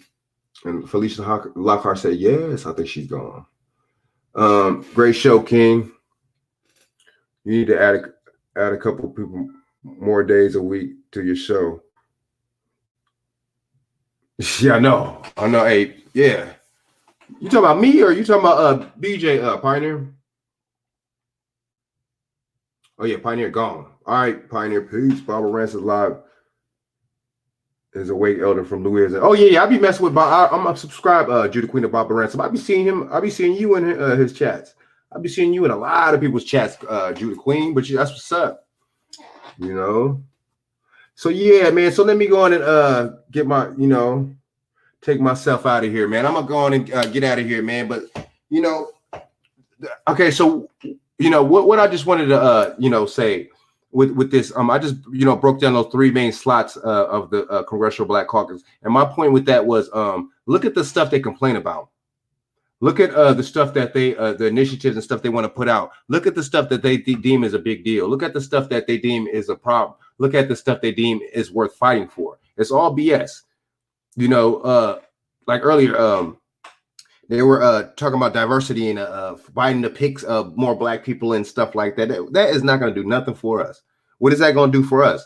That's just showing that they want to be next to white mommy and daddy. That's all that is. They want to just sit next to white folks and feel important. That's all it is, but not doing nothing for us though. Right? So whatever it is what it is. At the end of the day, I'm not. I'm gonna keep it 100 with you. I'm not impressed. We're gonna keep going in on them. I want to get back. I want to chat and with a couple other people that actually might have some actions in the work of actually getting a petition out about this Congressional Black Caucus and or actually maybe pursuing legal actions against them. So we want to have, there's a couple of solutions when it comes down to the CBC and these people not representing us. But at the same time, Pioneer is right. We do need to take action on our own. We do need to come up with solutions and stuff on our own, especially at the grassroots level. So that involves think tanks and getting together and sharing ideas. You know what I'm saying? So yeah, I'm gonna go in. I'm gonna, it might be a part 2 to this another time, but basically the two things that I just pointed out in this video that they didn't really do for us, but I guess you could say, is the apartheid thing in South Africa in the Martin Luther King birthday. There's a couple of different groups that had something to do with that. In 68, they were pushing it, and then that's true, Judah Queen. And in 83, it actually got it's just like for example, in 83, it got passed. It's just like the George Floyd Act. That's never going to get passed. It's just like the Civil Rights Act. The Civil Rights Act is an act. It's not nothing serious. It's not nothing in law. It's just an act. The anti-lynch bill. We had 200 something anti-lynch bills, and none of them ever got passed since Emmett Till. So what are we doing? What are they doing? They got us distracted with the symbolism in the ratchetness and the dancing and the gang culture. You got the gang culture and the ratchet culture. I mean, the gang culture and the street culture for the men, and you got the ratchet culture for the women. So, I mean, how long are they going to keep playing this trick game? And you know what I just exposed to on this video? That the CBC is all in cahoots with them, and the CBC is basically just going along with it. Exactly, going along with the symbolic gestures, Judah Queen. So let me end this live. You know what I'm saying? I know it's probably late where y'all at. It's probably 12 something at night. You know what I'm saying? It's 9:18 out here on the West Coast. So yeah, likes, comment, and subscribe, y'all. Like I said, likes, comment, and subscribe. Get them likes up. Share. You know what I'm saying? Likes, comment, subscribe, and share the channel. I appreciate this. I appreciate y'all. In the chat. And I appreciate y'all tuning in. There's hundreds of places, like I say all the time. There's hundreds. Thousands of so many things I could be doing with y'all time, but y'all spent to do it here, and I appreciate that. I really appreciate that. You know what I'm saying? Once again, like, comment, and subscribe, and share, y'all. And I appreciate y'all tuning in to my broadcast. I'll see y'all next week. Y'all have a good night. All right. Be warned.